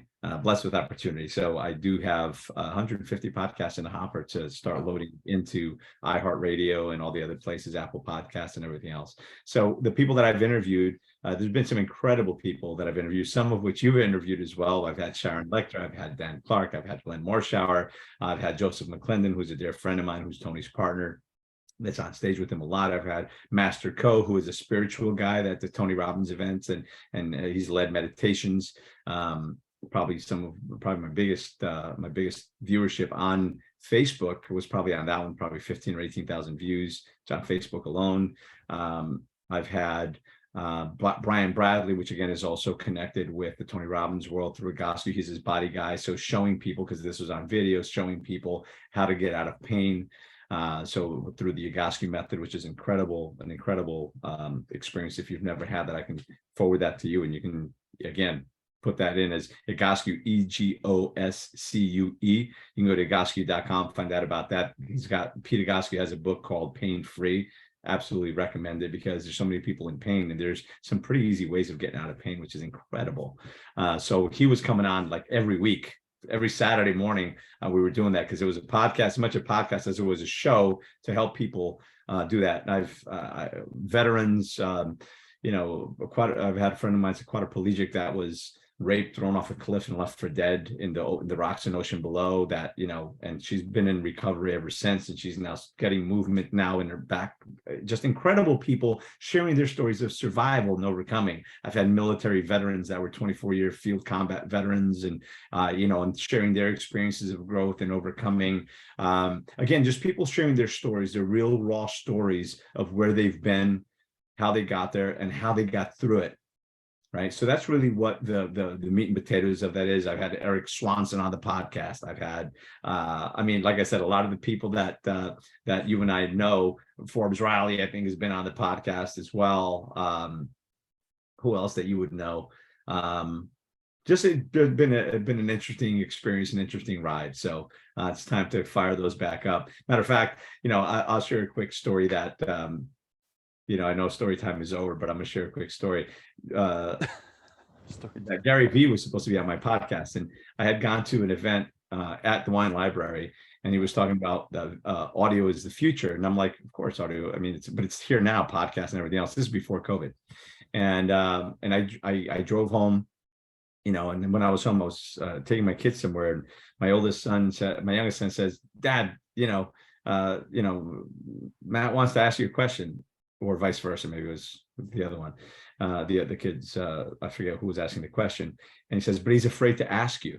And I said, listen, the answer is always no to the question you fail to ask. And I says, you know what? Actually, let me correct that, because that's actually not true. That's actually not true at all. The question is always no to the answer to the question you fear to ask.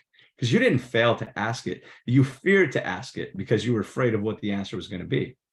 So I said, so ask your question. He asked this question. The answer was no, but it was a learning moment for him and for me. As soon as what I did is I dropped the kids off and I flew back down because they were wrapping up the event. And I went to Gary Vee again and said, hey, Gary, listen, he's like, yeah. Good to see you again. This and that. I said, look, you're talking about the futures now. And I told him the quick story about my kids. And I said, the question you fear to ask, I said, so I'm here to ask you a question. I'm starting a podcast. Will you be my first guest? He says, no. He said, okay. Says, and yes, I won't be your first, but I'll be your 10th.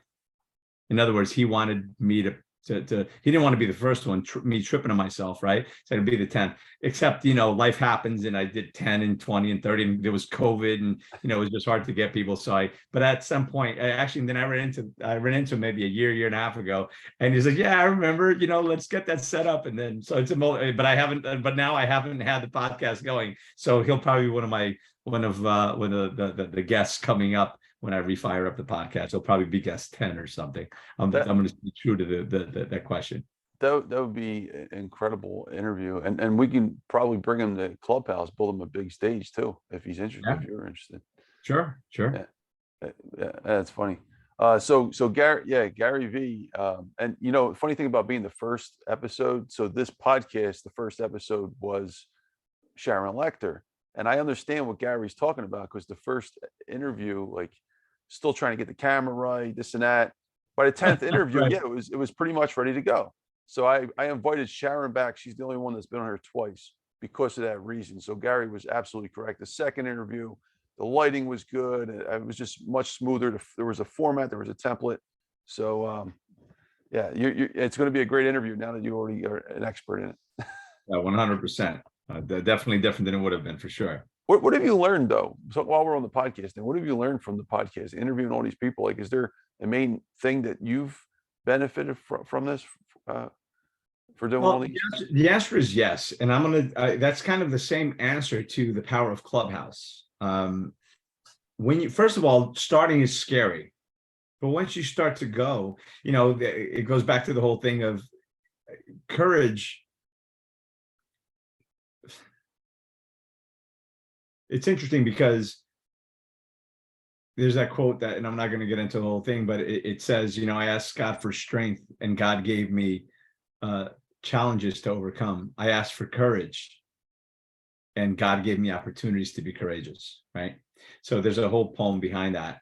And, they say that, it's about being fearless, and it's not. It's just about fearing a little less. And the first one is scary. You've done it. The first one, second one, you're nervous, you're scary. You're like, am I going to screw this up? So just like anything else, now it takes no courage for you to turn on the camera. It takes no courage for you to do a podcast. Whatever, you've done 95 of them. Shit, you're a seasoned pro, right? So it's in those moments of decision that a destiny is shaped, as Tony Robbins often says. And what I've learned through doing all those shows, I am no longer worried or nervous about having a conversation with anyone. And I already had that in me anyway. Yet to do it live, because all my shows were live. They were not recorded. They were all live on Facebook Live, on YouTube Live. They were live, right? So that camera went hot. We were going. It didn't matter which way we were going. And that was from day one. So I learned to be more prepared. And it helped me to be more succinct with my questions, more succinct with my commentary, more succinct with how I speak, even though I know we just went through an hour of my being very verbose. But I think that I can't really get a story across unless I share the story and I share the emotion and thoughts behind it. So I think it's important to do that. So always giving yourself enough time.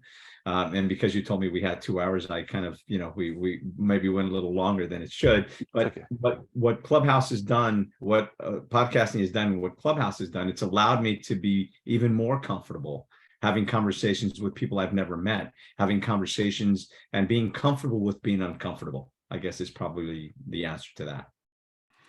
So you've learned a lot though, for sure, doing the podcast, right? Of course. Yeah. And what I found, having great guests like yourself on air, it puts me back in the student hat, because I was a professor for 10 years.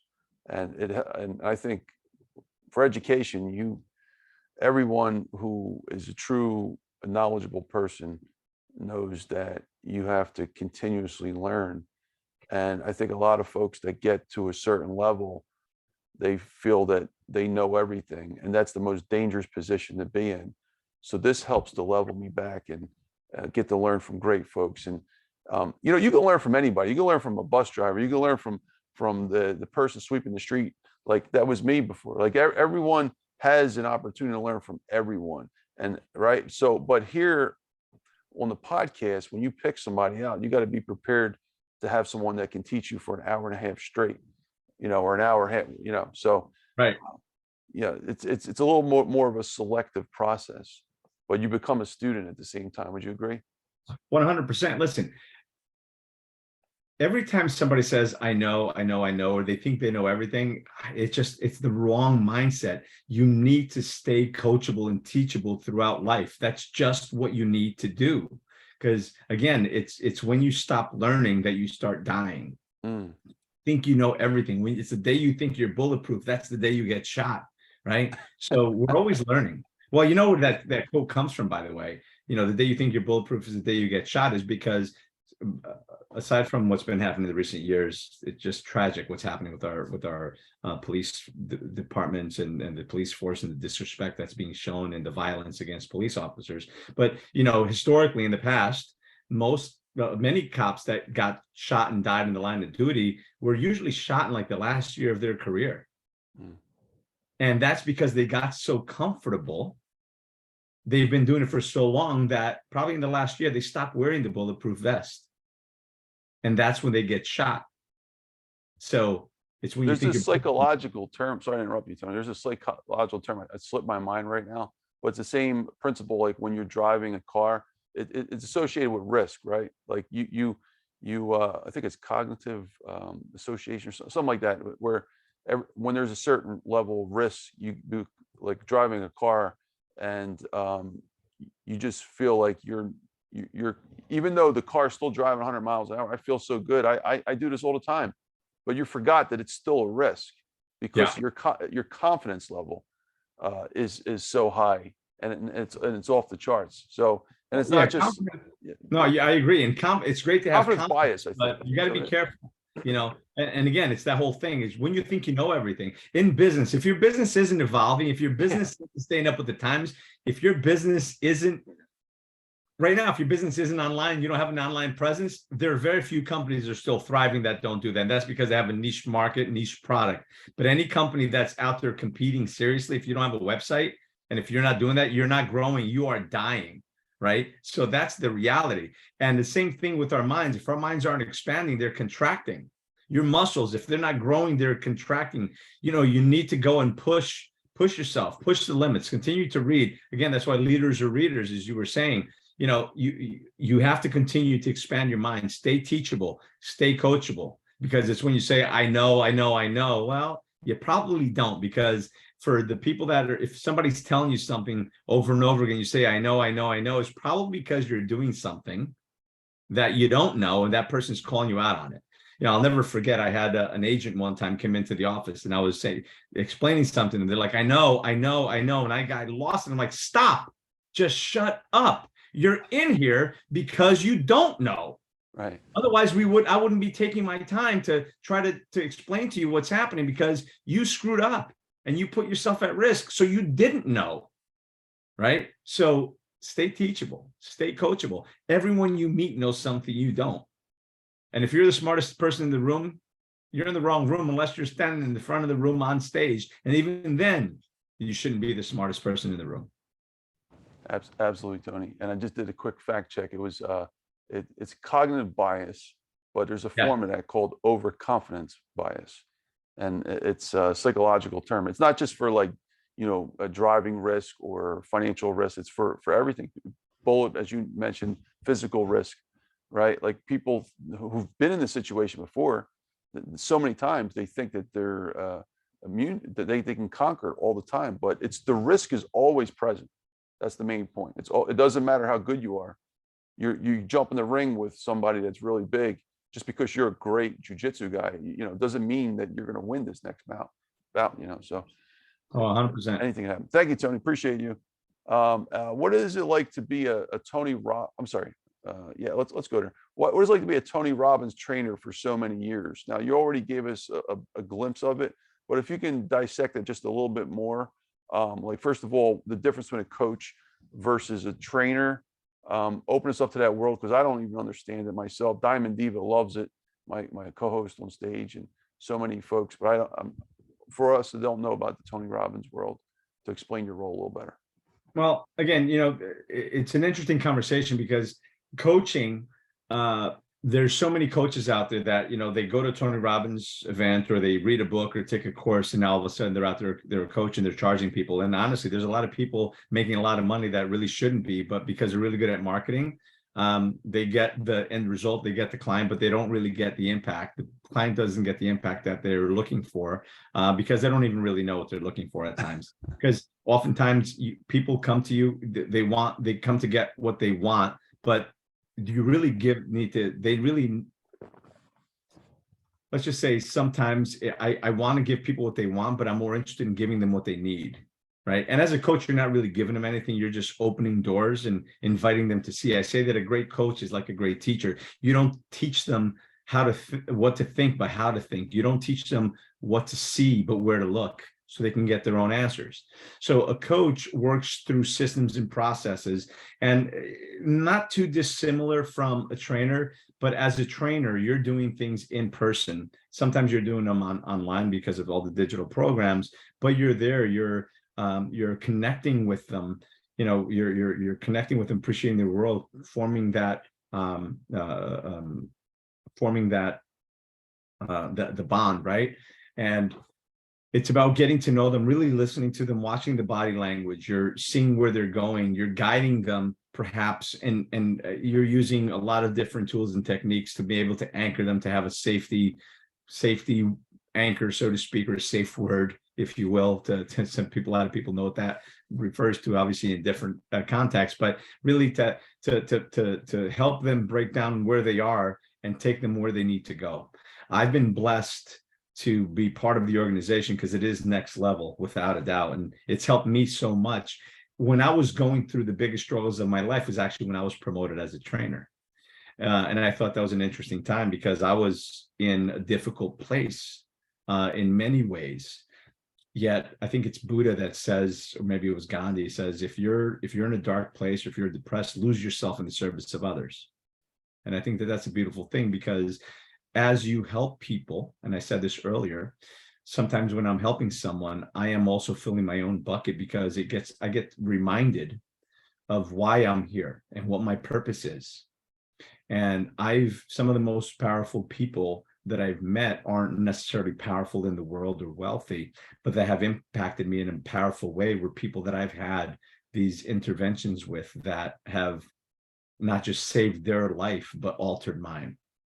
And it's just been a blessing, because it just forced me to grow in so many different ways. And so basically what I would say is, if you watch a Tony Robbins video, or if you go to an event, the trainers are there to help the people that are in crisis. We are the crisis management team for the Tony Robbins event. I guess it'd probably be a really good way of putting it.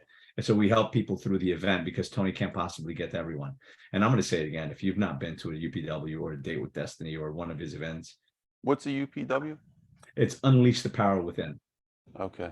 How many trainers are in Tony Robbins' crew? Well, now they've actually hired quite a few more because of all the virtual events. They're exhausting their trainer pool. But for a very long time, it was only about 140, 150 trainers. Now there's probably closer to 200, somewhere thereabouts, throughout the world.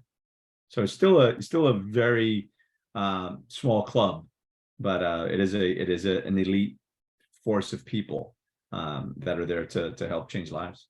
You wouldn't need to be in Platinum or Lions Club, because you guys are doing stuff that they would never be able to. You're actually right up front, on the front line of his. Right. And listen, don't get me wrong. We have some people that have been Platinum partners that have gone through the whole course and then also became trainers. We have amazing people in the organization. I've got friends that are like family, right? From that organization. So the trainers are like the highest level of the Tony Robbins chain, pretty much, right? Yeah. Wow, it's amazing. Before going on stage and being one of those speakers, right? Yeah, exactly. But still, that's a super cool transition. And to go from a person that needed the message of Tony sitting out in the audience at 24 to get to that level, I mean, that's, talk about a 360 in your life, right? Like, what would you say? 100%. It's been almost 23 years since my first UPW. Again, I had an experience with them probably 4 years prior, but it was just a taste. And then I jumped in when I could. And I wish I had jumped in sooner. I wish somebody had taken me there when I was in my teens, right?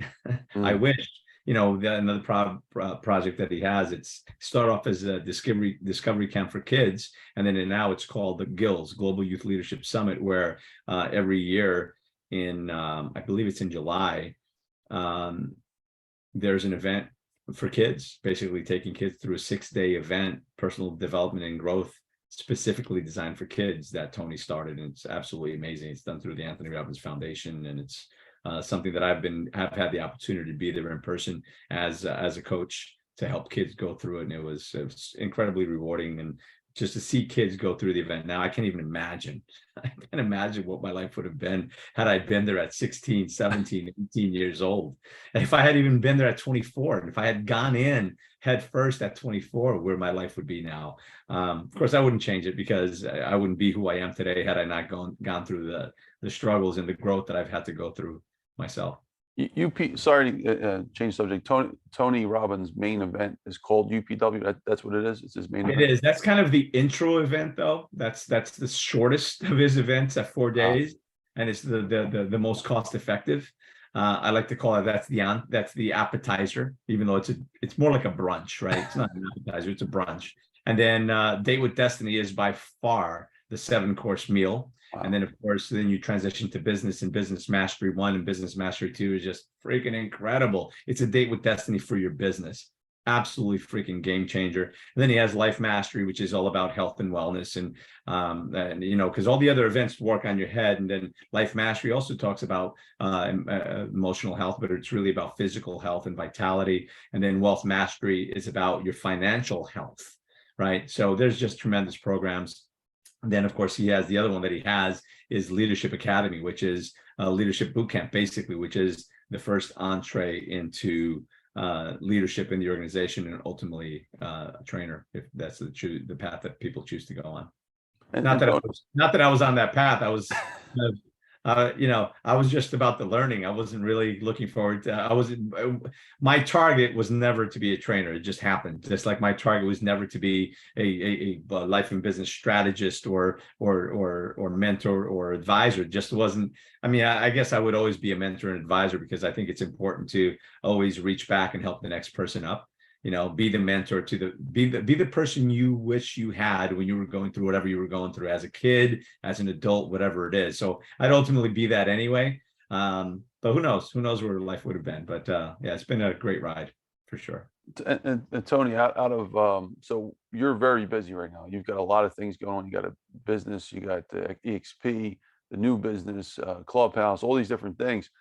How much time does it take up? Let's say a month to do the trainer role? Like, what you have to fly different places? Like, what do you do in a typical Well, month? it all depends. I mean, there's obviously a lot of virtual events now. You can probably just all of the events that he does now, you can all of them you can attend virtually. Some of them you attend in person. I'm an in-person person, to be honest with you. I still do some virtual events. I don't do a lot of them because I just can't. My eyes, get headaches, and I get it. And I now wear glasses, in part because of how many hours I wound up having to be on events when he first went virtual. You know, they was having 4-day events and 6-day events, and I'm on 3 screens, and I'm not the tech guy that works on 3 screens. I type like with 3 broken fingers, and just being able to read, and my eyes literally on the second event, on the 3rd day, they were bulging out of my head. I looked like that actor. And Tone, sorry to interject here. Just a quick tip, because I have the same thing. I toned down. I make it a point to tone down the brightness of my monitor, because it becomes overwhelming at a certain point. So I'm like at least somewhere between 20 and 50%, plus the eco dimmer, and this helps out a lot. It saves a lot on your eyes. Yeah. Well, and so to answer your question, thank you for that. And I've got to probably get a screen for my laptop. When I do wear glasses, I use and right now I can see, but if you say, hey, read this, like I can barely read my name and your name on the screen, right? But outside of that, when I do go in person, it's usually a day or 2 before the event, and then the day after the event. So I can usually, unless it's the long event, which is a UPW, I'm usually out for like 8 or 9 days. More often than not, it's 6 to 7 days that you take out to go. So I believe it was in 2019. I probably did the most events that I did. I probably flew 10, 11 times. So probably once a month I was out for a week. So you went all over the world with these guys, right? I've been to a lot of places. Now I haven't been to all over the world, but I've been all over the country. I've been to Europe. I've been actually I didn't make it when they went to Singapore, and I regret it. Just because I couldn't fit it into my schedule. So basically, you get the nod, hey, are you available for this event? And then you say yes, and they fly you out, and you do what you got to do. Incredible. Thank you, Tony. I appreciate this digression. I really wanted to understand this part about you. That's why I spent extra time, because I don't understand that world. And maybe that's what makes me unique in our space, because I'm just learning about the self-help world the way we know in the past, right, since Clubhouse. All right. What is the message behind the Get Up and Grow movement? You've already talked about it, but can you sum it in 30 seconds or less? It's about helping people grow through what they go through. because we all suffer these blocks, and until you break through to the other side of it, and a lot of that comes with the forgiveness that I spoke about. It comes the gratitude I spoke about comes with forgiveness and understanding and being aware that forgiveness is one of the keys to happiness. There's gratitude, there's forgiveness. Obviously there's more than that, but those two are like the two pivotal keys, because if you're not grateful for what you have, it's hard to be happy with what you have. Right? You'll never really be happy if you're not grateful for what you already have. You're always on that hunt for the next thing. You got to stop and be grateful for what you have. And then, of course, forgiveness. You got to be able to forgive the situations that happened in your past. Forgive those who have hurt you. Forgive yourself. And the path to forgiving yourself is actually a little deeper than most people think. I forgive myself. Well, yes and no. You also have to forgive God, because inevitably you're saying, God, why me? Why me? So in a way, you're blaming. And then you also have to accept the responsibility for your role in whatever happened, however painful that may be. And I know that there's some really dark stuff that happens to people that is not in their control, whether we're children or whatever. So what I tell people is, accept the fact and own the fact that you were alive and you were in the wrong place at the wrong time. That's it, just for a second, because you can't forgive yourself until you take radical responsibility for it. So that's just part of the mindset behind it, to help bridge the gap. And if you're going to blame people, I've said it before, blame people effectively. It's about helping people grow through what they go through, so they stop going through it. So if I can help people turn decades into days and start the healing process, then you can make the world a better place, because each one teach one. You can impact. Well, how big is the ripple that you're going to create if you can have this person be happy and let go and forgive? And how are they going to show up differently to their family? How are they going to show up differently to their kids, to their coworkers, to the world? You can, brighten their light. You can make them so much better. They can be so much better. So Get Up and Grow is about helping people break through those limiting beliefs. It's about helping people get to the other side of pain. It's about again, helping them understand that there is something else out there. And the quicker you get there, the happier you can be, the more impact you can do in the world. And again, until you grow through what you go through, you keep going through it. So that's part of the program there, about you being your best self. And of course, we got about bringing people to light and having them share their stories as well, and help heal the world a little bit at a time, because hurt people do indeed hurt people. Fortunately, healed people also heal people. That's brilliant, Tony. Quick follow-up question, listening to you. There's a lot of people, like, just in the case of your story, your father, right? And everyone I think has him, but some people more than others in their family. How do you deal with people that are the ones that need the most growth? And they're the ones that are not coachable. They don't listen, usually in someone's family. How do you apply everything that and try to teach your dad right now? Like, imagine. Right. I know you. Yeah, I know you don't, and that's why I said it, because it's like, my father. You're talking about him. There's a quote that says that you can't be what's that? Hold on, what is that line? It's, you can't be a prophet in your own city. So the reality of it is, my parents retired back to Portugal probably 25 years ago. So I've literally flown there twice to have conversations with them, to help them grow through the crap, right? My father's a different person today than he ever was. But he was a tough man, not in good ways, to the kids, to my mom and everything else. And so they're just surviving, right, in their own way. But it's weird, because you kind of get that Stockholm syndrome kind of thing, where if they're not together, like, oh, I wonder how so and so. It's interesting, and they've both had some of their own health crises, and they're like both freaking out over the other, and so it's interesting. So I'll say this: I've gone there and I've tried to teach those old dogs new tricks, but the old dog needs to want to learn the new tricks. And if they can't learn the new tricks, then it's up to them. You can't force people. As you said earlier, you can lead the horse to water, but you can't make him drink. You can drown his ass, but you can't make him drink. So sometimes you just got to let people be. And what I talk to people about often is, and even though they're my parents and I love them and I've forgiven, so much, as I've had to, and again, blamed them effectively, my father specifically, there's a lot of forgiveness to be done. And again, when you forgive, it's not making whatever happened okay. It's about cutting the strings that are holding you back from your own happiness. And many times it actually helps the other person. There's a process called the Ho'oponopono. If you've never heard about it, oddly enough, it's spelled exactly how it sounds. And I know it sounds weird, but it's Ho'oponopono. Trust me, you write it down, you'll actually guess the spelling.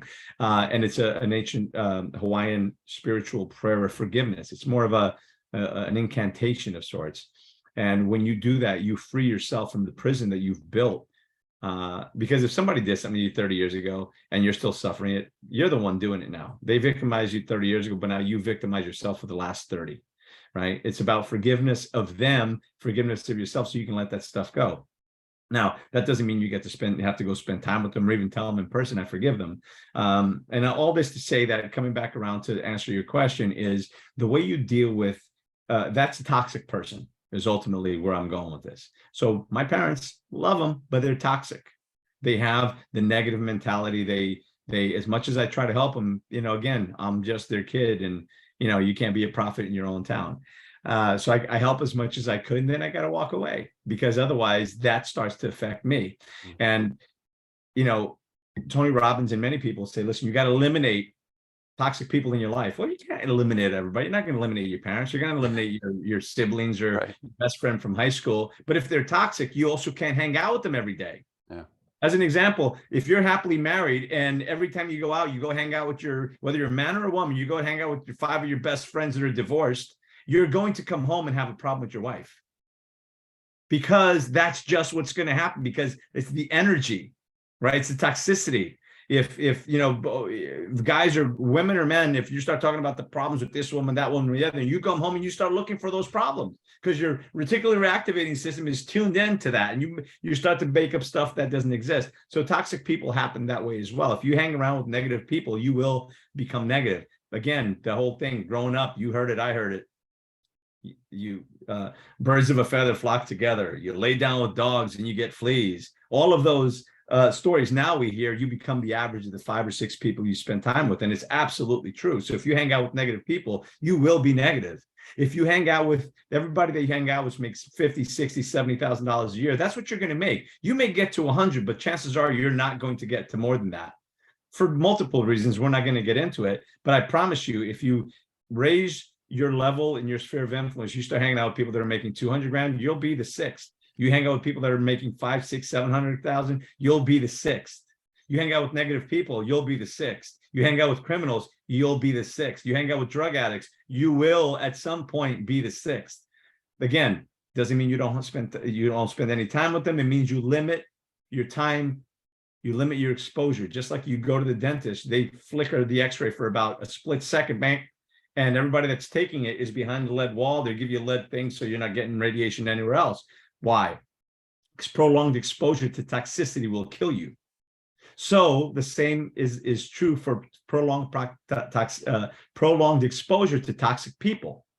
It may kill you, yet metaphorically, it may kill your dreams, your hopes, your goals, right? Because you will be brought down to their energetic level. So the way you deal with it is you spend less time. Maybe you don't go on vacation with them for a week. Maybe it's just a weekend. If that's too long, maybe it's just a day trip. Or maybe it's dinner. If dinner's too long, it's lunch. If lunch is too long, it's breakfast. If breakfast is too long, it's just a cup of coffee once a week. And if that's too much, it's once a month, right? Limit your exposure to toxicity. You want to grow, you want to get to the next level, protect your energy. Stay away or limit your exposure to toxic people, period. Doesn't matter who they are in your life. Limit your exposure. Tony, this is such a great conversation, because I like how you put it. Like you can't get rid of your parents. You can't get rid of your. I love them. I love my parents. But if you have people that are folks, and there's a lot of people listening to this out there. I'm speaking to you. We're speaking to you. If you have people that you can't get rid of, I mean, they could be your best friend from high school or whatnot, and you just grew up with them and you love them, but they have this way about them that's bringing toxicity to you every single time. This is the answer. So a lot of people do say, as Tony said, eliminate them, but you can't eliminate certain folks. Just limit your amount of time with them, because otherwise it will affect you and you'll be dragged down to that level. And you want to be, in order to expand, you have to have a positive mindset. So one other thing, Tony, I also had a similar conversation with Paul Nadeau on this, because he's a negotiator, about how to negotiate with impossible people. It's kind of the same conversation, because what if the impossible people are your family? How do you like convince them, like in your case, convince your dad to believe what you've learned, which is this is based on fact now, and they're not open to it. Like, so how do you get through to them? And it's kind of the same answer. You can lead. Yeah, wait for here's the them. thing. You can lead that horse to water. Yeah. You can't make him drink it. And eventually he will drink. Everybody drinks. When will they drink? And most people only forgive. They only appreciate what they've lost, what they had when they lose it. Most people, I mean, think about the book, The 5 Regrets of the Living, right? Most people regret and come to terms and make peace on their deathbed when it's almost too late, or it is too late. So everybody will drink given the opportunity, but some people only take the opportunity as they're taking their last breath, right? That's when they find Jesus. That's when they find God. That's when they find clarity. That's when they say, "Oh my God, I should have done more. Yeah, you could have, you should have, and you should have woken up, because you probably had the signs." And I love Glenn Morshower. Keep bringing him up, but he talks about the whispers. Love me a conversation about the whispers. Write that down when you talk to Glenn again and you bring him on the show. Have him talk about whispers. Oh, that's his TEDx talk. Yeah, we talked about it already. Whispers and boomerangs. So yeah, absolutely, freaking love that. So he will drink at some point, and when I sit there, I force him to drink a little bit. He gets it, but then again, they say that motivation doesn't last, right? Neither does showering. So that's why it's recommended daily, right? I forget who was that said that. It wasn't Jim Rohn. It may have been Zig Ziglar. But here's the thing, that's why this is an important distinction.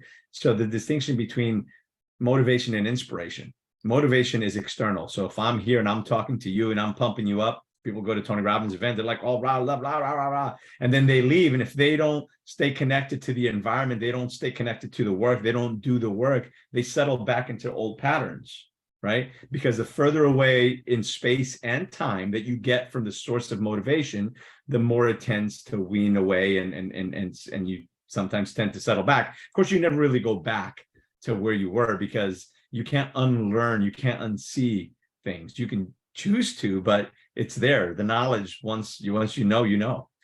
Almost like Adam and Eve, right? Once you bite the apple, you can't go back to not having swallowed that apple, right? It maybe gets stuck in your throat, but you can't go back. So inspiration is different. Inspiration comes from the inside. So that's why I like to say that I'm an inspirational speaker, not a motivational speaker. I could be a motivational speaker, but I rather inspire you so that it's from the inside. So you can change people from the outside, but unless you change it from the inside, right? You can clean somebody. If they're a dirty mind, dirty person, bad person, you can clean them up, give them a haircut, shave them, give him the Armani suit, and he looks like $1 million. But if he's still rotten on the inside, he's going to look like crap again in a week or 2 or 3. You've got to change people from the inside. You take that same person and you help them fix themselves, their exterior appearance is going to change because of their internal self, right? So it's about doing the inner work, and I could only help as much as I can. You can lead a horse to water, like much as I said before. A good coach, a good mentor, a good advisor, a good teacher doesn't teach you what to think, but how to think, not what to see, but where to look. All I can say is, hey, look that way. If you say, no, I don't see anything over there, well, you look over there. No, because it's not convenient, because it goes against what they believe. It pushes against their belief system that they're not willing to change and let go of, because their significance is rooted in the pain. Their significance is rooted in the shitty story they keep telling themselves, right? So it's when people are ready. You can lead that horse to water, but you can't make them drink. I love it. Oh, thank you, Tony. Brilliant answer. Tony, next question, maybe 30 seconds or less.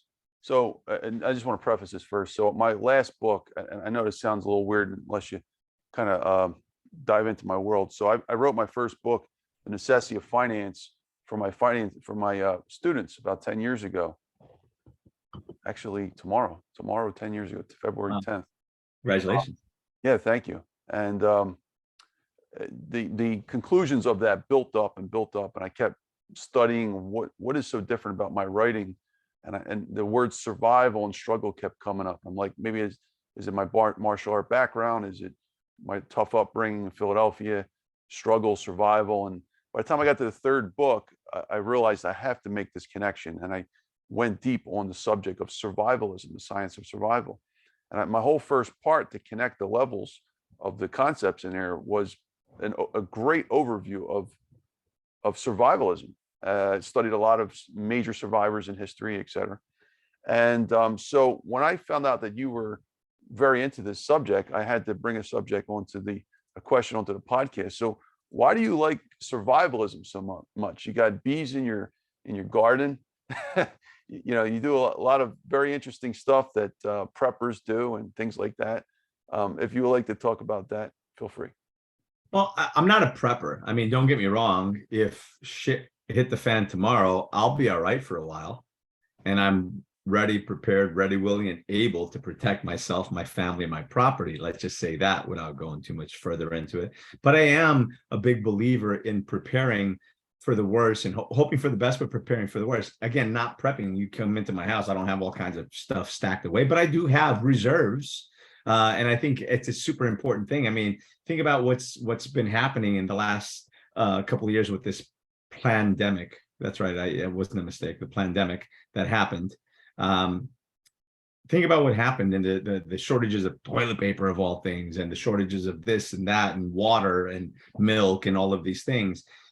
If there's ever a disruption in our system in any major way, and I've been through hurricanes that have knocked out power at my house for 13 days, that have knocked trees into my house, that have done these things and that have disrupted. Now you can't get gas for a week or two. People are getting shot in gas stations. People don't remember that. But during Hurricane Irene, 2 people got shot and killed in New Jersey at a gas station.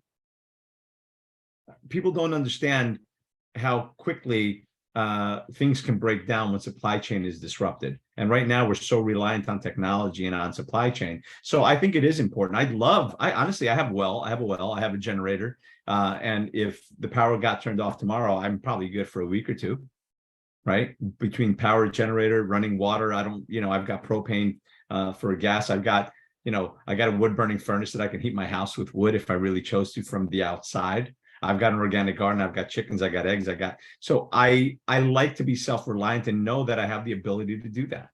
And I think that is a smart, wise decision. If you have the ability to do these things, you should learn about them. You should do them, understanding that there's things in nature that you can harvest anywhere it is. You can forage for so many different things out of. And I just always been fascinated with nature and that sort of thing. People say, well, if things ever hit the fan, I'll go hunt. Okay, great. Do you know how to field dress the animal? Do you know how to actually prepare it so that it is safe for consumption? Oh, I'll go fishing. Okay, great. Do you know how to gut a fish, prepare the fish? What do you know how to do? Most people don't know how to don't have the basic skills of any level of survival. So I think it's important to talk about it, to educate people about it, and to be prepared, because I don't know what's going to happen next month, next year. We have not to go into politics, but holy cow, what's running this country? And I'll just say this, heard this one from Tony Robbins. It's not his, but he said this: strong men create good times. Good times create weak men.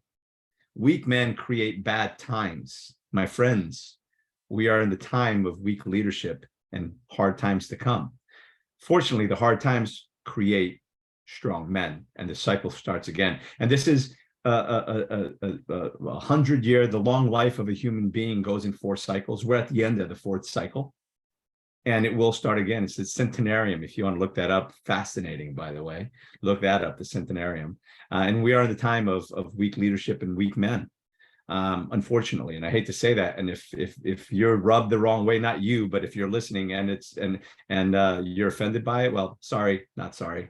It just is, right?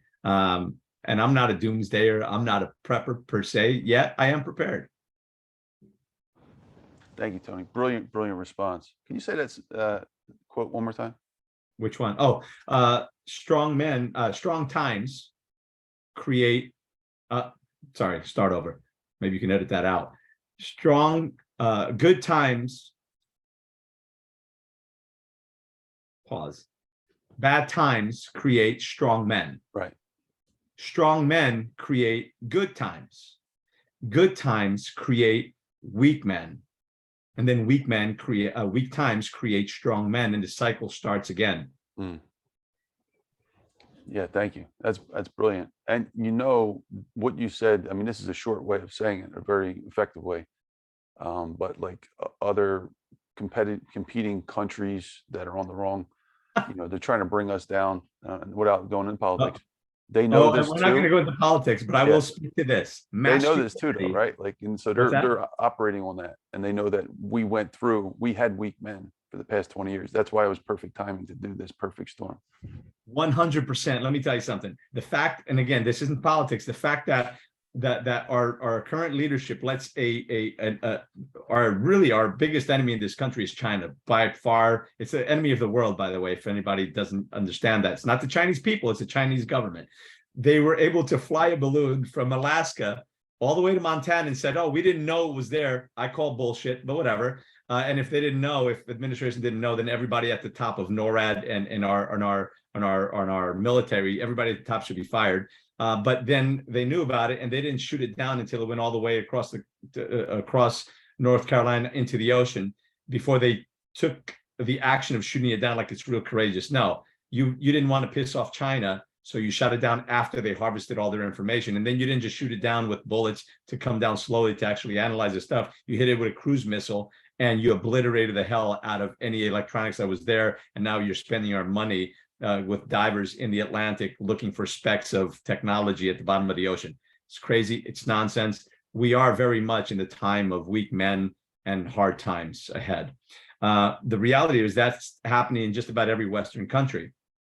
Who doesn't have weak men is China, Russia, is the Middle East, is Africa, is even South America.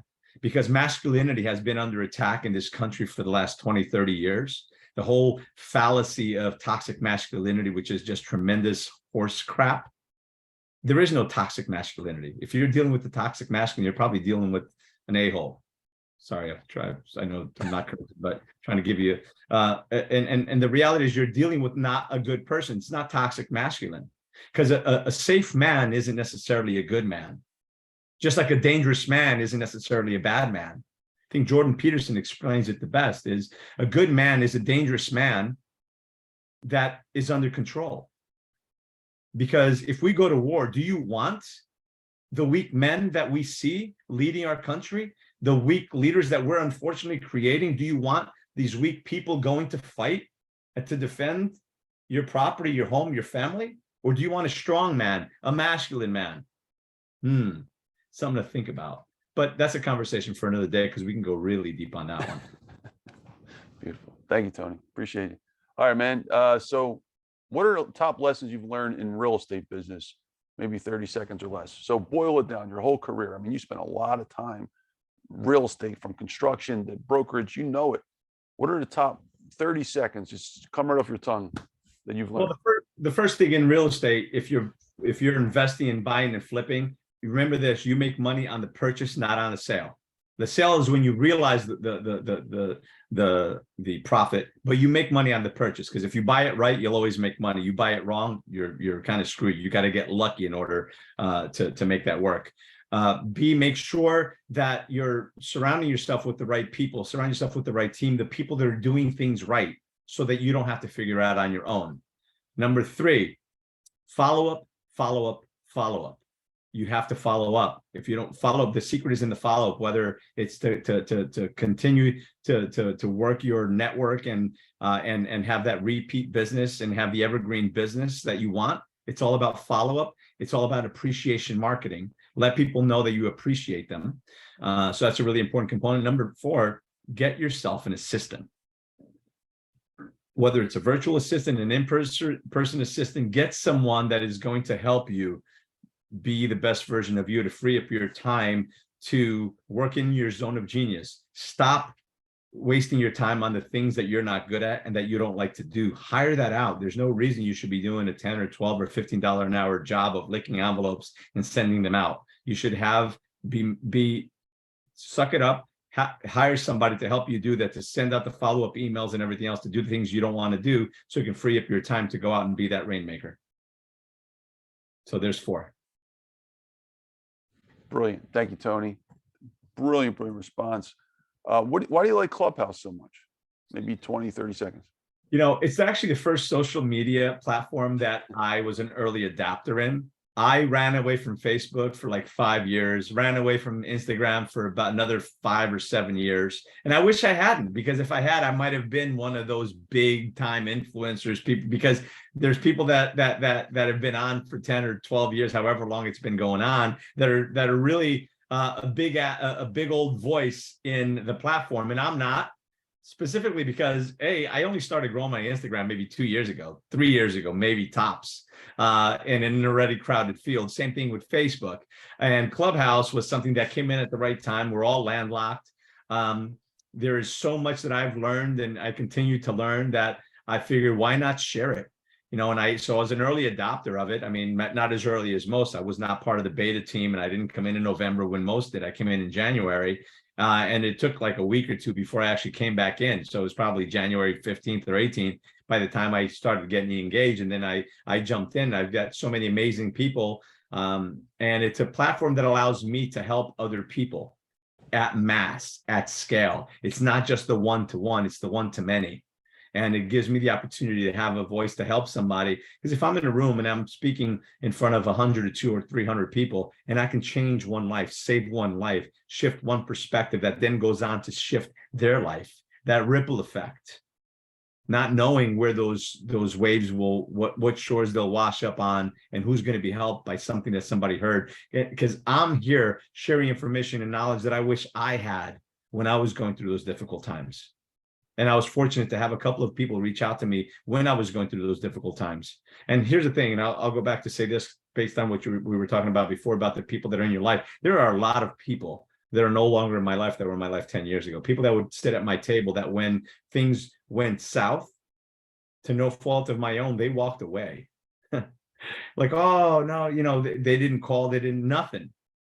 And those people are not really welcome back at my table. And as I think it was Tupac that says, I still want you to eat. I don't hate you. I just don't want you to eat at my table. Oftentimes we think that we miss people. We don't. We miss the memories of those people. Right. And that's a truism. So there were people that walked away. There were people that are no longer in my life that used to be in my life. There's people that I had to take out of my life, and there's people that were left on their own. And to be honest with you, and I know this is going to sound kind of harsh, but I do love this one. I love it when the garbage takes itself out. Sounds harsh, I know. Sometimes you got to call it like you see it. I like that. All right, thank you, Tony. Tony, what are your? We're going to move into template questions. I asked all the major speakers and guests on this podcast here these questions. First question would be, what role can one book change the world? Maybe 20 seconds. Can one book change the world? One book, yeah. Well, I mean, I probably, not, again, I'm more spiritual than I am religious, but I'll say that the Bible probably changed the world. And the same thing can probably be said for the Quran and the Torah. I think that several books have changed my perspective and changed my life. I can't even think of, The Alchemist by Paulo Coelho, incredible. Certainly Awaken the Giant Within by Tony Robbins. God, there's so many, and usually I have all the books here, but I built a sunroom just attached on the other side of this wall, and that's where my bookshelf is, because normally I'd be looking at the bookshelf and I could call out the titles, but my memory doesn't allow me to recall them all. But Wayne Dyer's book, he's got several of them. There's so many books that have been great, but I guess I'll go with those easy answers right now. Thank you, Tony. Tony, next question. What role has networking played in your life? Maybe 20 seconds. The reality is your network is your net worth. And here's the other thing, and I'll just go back to Clubhouse, because this ties into the Clubhouse conversation. I've always been a very good networker.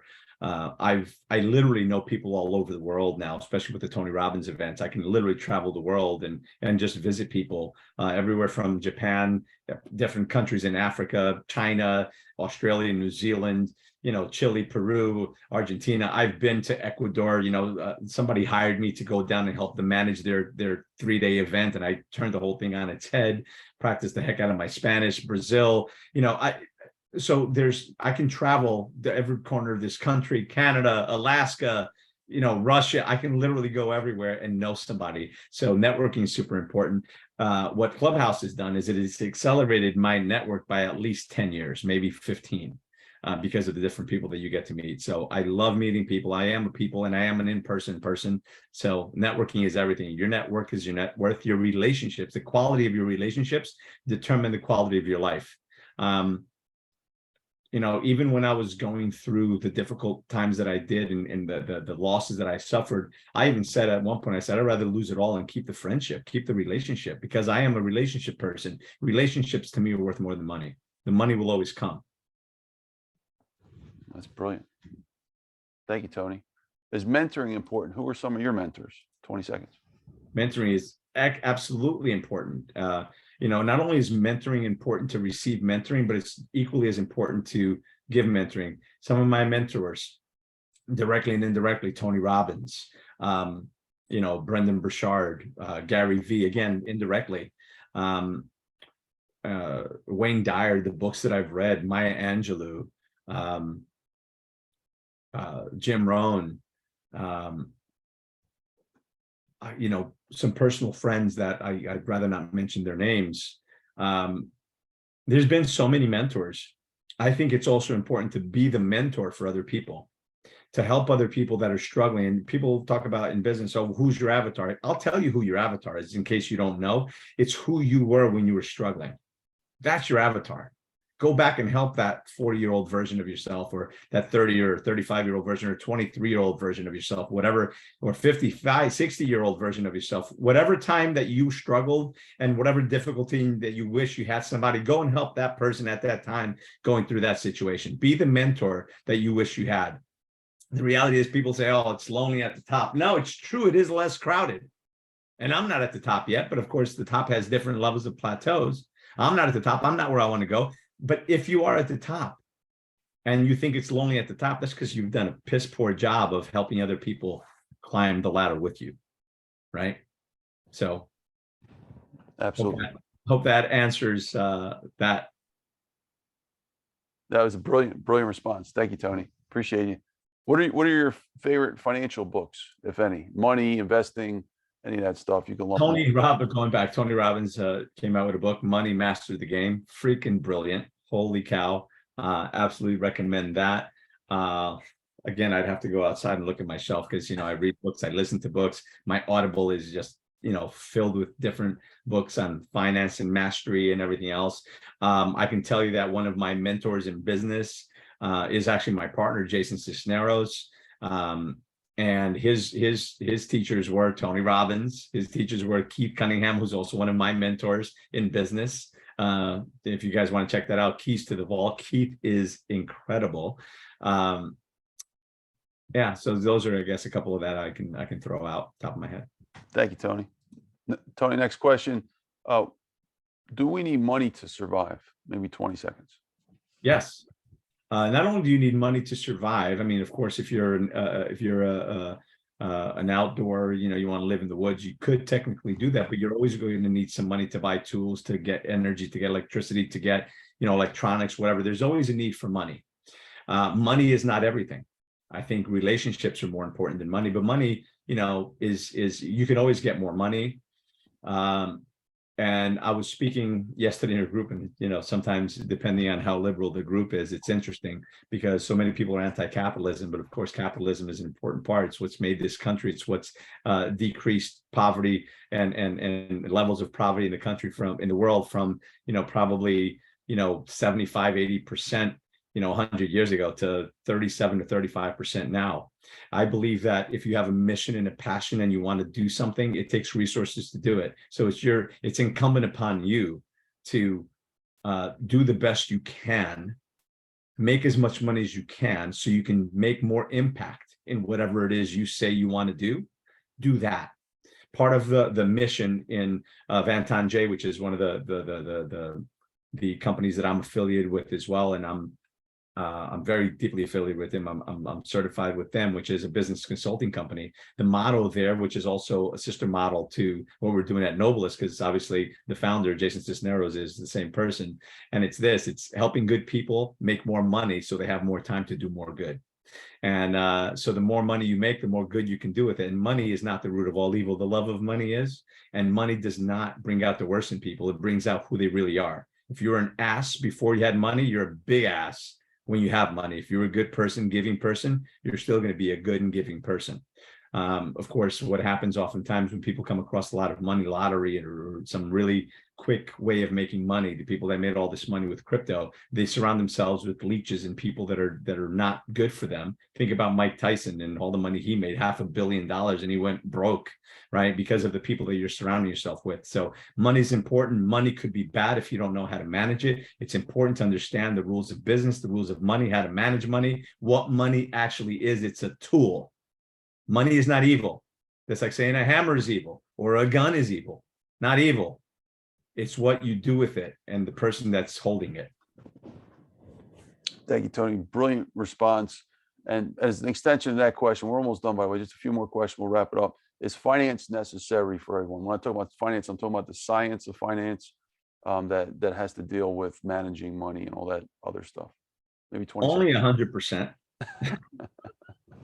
Going back to the point that I said before, the first lottery winner in New York City, I believe it was probably in the 85 or in the early 80s. It was $4 or $5 million, and it was a homeless man. And within 4 years, he was homeless again.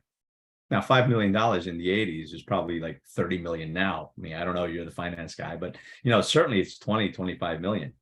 And he was homeless again. Because everybody comes out of the woodwork, everybody's your cousin, your friend, your best friend, long lost love. And the greatest, one of the greatest memes I've seen on social media, it says, "What a lucky son of a gun." It's just overweight dude, like really goofy looking with no neck. He says, not only did he hit the lottery for $50 million, but he also found the love of his life on the same day. And there's this just gorgeous woman standing next to him, right? So it's an example of what we're talking about. A lot of people that make money too fast, and here's in business, and this is the same thing, going back to what I said before, that most businesses die of indigestion, not of starvation, is because when you grow too fast and you don't put systems in place, your business could collapse.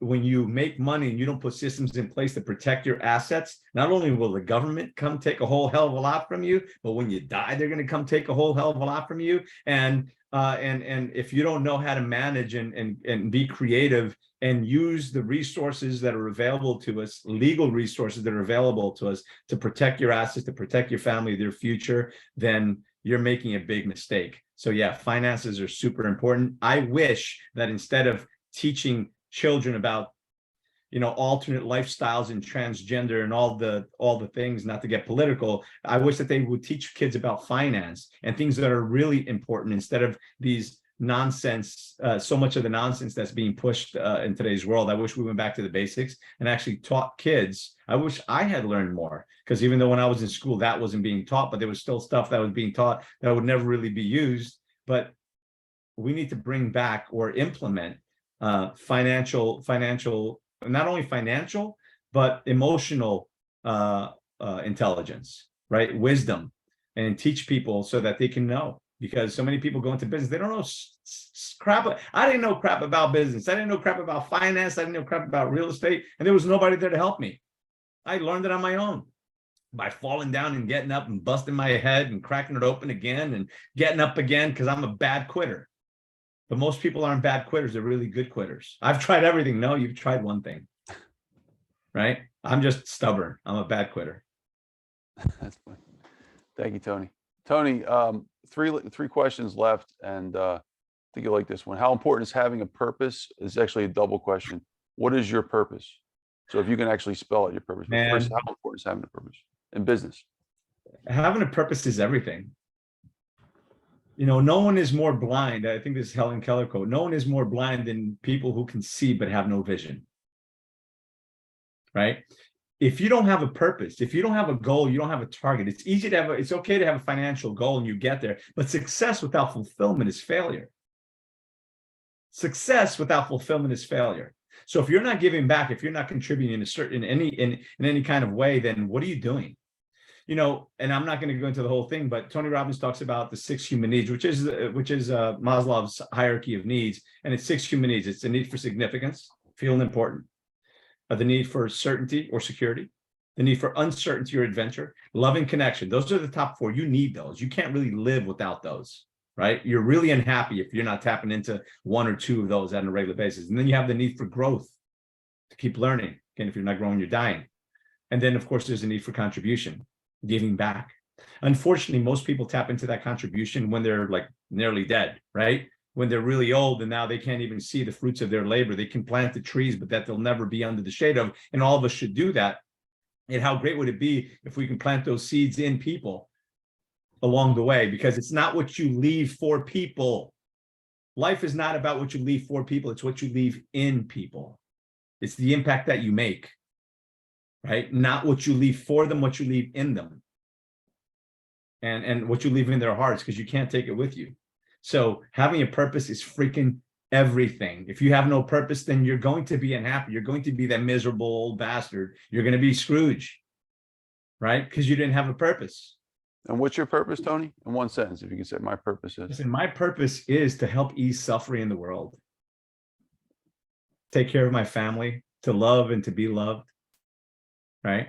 And to make a difference, to leave a lasting legacy, to leave impact, to leave this world a little better than I found it. Beautiful. Thank you, Tony. Tony, 2 questions left. What would you like to accomplish in the next 10 years or so, and why? Maybe 30 seconds. Wow, I'd love to take Nobleus public, right? And have millions of users and have millions of people making millions of dollars, thousands of people making millions of dollars. I don't know what that looks like. I'd love to be able to change the landscape there. I'd love to be able to ease suffering and reduce the amount of slavery still in the world. We are in a time that there's more people enslaved today than ever in history. People like to talk about slavery in the US. Yes, that was a big problem. But then again, you can look back and there's always been slavery all the way back to the Egyptian pyramids and everything in between. And everybody's been a slave of everybody at some point. Even tribally here in the US, Indians had other Indians, and Africa captured other Indians and all that other stuff, not to get into the politics or geopolitics behind that. But the slavery is more prevalent today than it's ever been in human history. Both the sex trade and human trafficking has now surpassed the drug trade. Think about that one for a second. And it's so big in the US that people, but you know what? It's an inconvenient truth that people don't talk about. Right? People don't talk about it. Think about that list that we never heard of from Ghislaine, whatever, Maxwell. She went to prison, yet we never got the list of her clients. Why not? Who are we protecting? So it's a huge problem. That's the real epidemic that's happening, but people don't talk about it because it's uncomfortable to talk about children being sold into sex camps and everything else. I'd love to be able to make a dent in that. I'm not naive enough to know that to believe that I can end that. But it is about easing suffering. I don't think we can end suffering because for the most part, there's always going to be bad people that are going to be hurting people. And suffering in many cases is a choice. Again, the suffering of something that happened 30, 40 years ago, until you're ready to let it go, you're going to suffer. So suffering is a choice. But so I don't know that I can end suffering, but I'd love to be able to ease suffering and certainly take care of my family and those that I love and care about, and make an impact in the world. Thank you, Tony. Brilliant response. Last question, Tony. What would you like to be your legacy to this world? Wow. That kind of ties into the last question and to the question before that. Listen, I'd love my children to be better leaders than I, to be better people than I am, to make more of an impact than I make. I'd love, again, to ease suffering and to give people financial security and educate and help people grow through what they go through so that they're not suffering, because hurt people hurt people. I want to help people break the chain of violence in their family and their life, the chain of poverty, the chain of having that weak and toxic mindset of scarcity. Listen, I think we can indeed change the world, but it starts with the person in the mirror, right?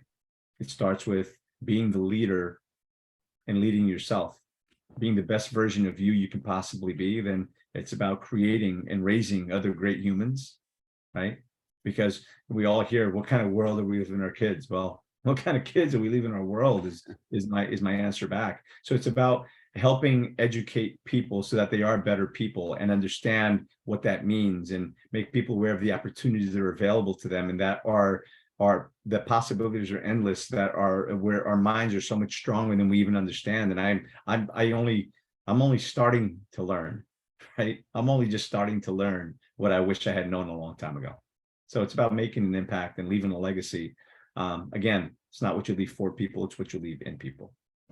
Brilliant. Thank you, Tony. Appreciate you. And I want to thank you for being here. Honored to have you as a guest. And we're going to conclude now. So I want to leave the floor to you. If there's anything you'd like to say, any thoughts at all before we wrap it up. Tony, the floor is yours. Thank you. Well, thanks again, Anthony. It's been great. I don't think I've ever done a 2-hour podcast. And by the way, I would probably recommend part Almost one. 3. Oh my God. So it's definitely gonna have to be a 2-part series, I think, because I think just doing one is gonna be crazy. I don't know that most people will listen to the end, maybe even 3 parts. You know, that whole idea of get up and grow really is important. And I, the way I would always conclude my podcasts is, I'd say in my shows, I would say that, life is not about how many times you fall. It's about getting up every time you fall.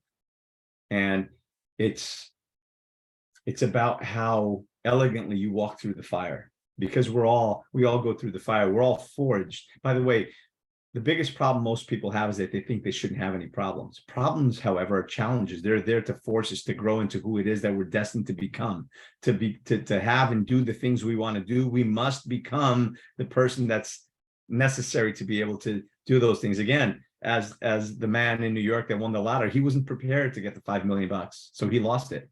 So getting the opportunity of a lifetime at the wrong time is the wrong thing, just like doing the right thing at the wrong time is still doing the wrong thing. So I think that in life, where it's like forging a weapon, a sword, like a samurai sword, made of one of the toughest steels in the world. And there's a whole process. I just watched the video on it 2 days ago. And in order for that sword to be what it is, it needs to be hammered and put in the fire again, and hammered, and back into the forge and hammered again, and folded and heated, and back into the forge and hammered in order for it to be this magnificent piece of artwork, this incredible weapon. And I think that life is teaching us those lessons. So it's not about how many times you fall. It's about how many times you get up. If you fall down 7 times, you get up 8. Do not stay down. Failure is not in falling down. Failure is in staying down. So every time we fall, we have the opportunity to learn. Every time we get up, we have the opportunity to grow. And every single time we fall, we have the opportunity to get up and grow. And grow we must, and grow we will, grow we shall. And just know that you are a masterpiece and a work in progress at the same time. And that's okay. And we're all a masterpiece because we are all a piece of the master. So appreciate being on here. And again, I invite everybody to check out Nobleus.com. I guess as a shortcut, you can go Nobleus.com, sign up. When it asks for the quote, just put in, or the code, just put in Dr. Finance. We'd love to have you part of our mission, because it's not just a business, it's a mission, it's a community, and we're going to change the world for so many people. So happy to be here with you, brother. Looking forward to tomorrow. Pleasure having you here as well. Thank you, Tony. All right, folks, we're gonna conclude.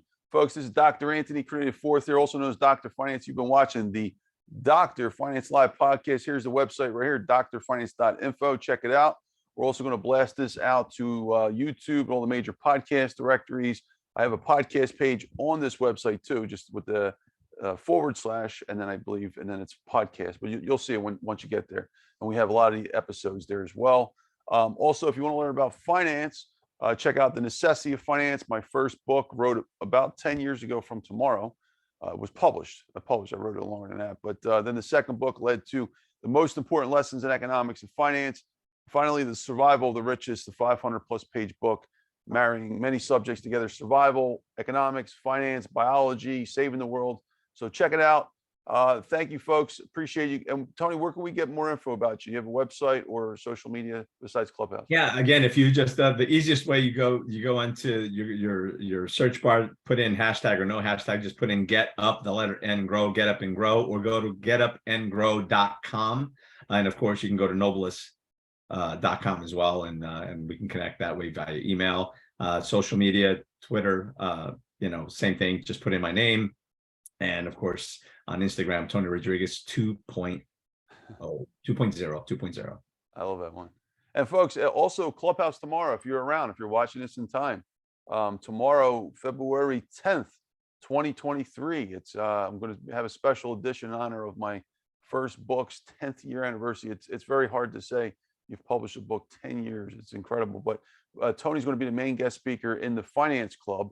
Pretty soon, folks, we're moving to the Finance House because they're making a little transition over there in Clubhouse. But Tony's going to be there between about 7 and 9 p.m. Eastern time, possibly more. But check it out, bookmark that, and you're going to see him live. So thank you, Tony, again. Appreciate you and appreciate everyone for being here. We'll see you on the next episode, folks. Dr. Finance. Stay tuned.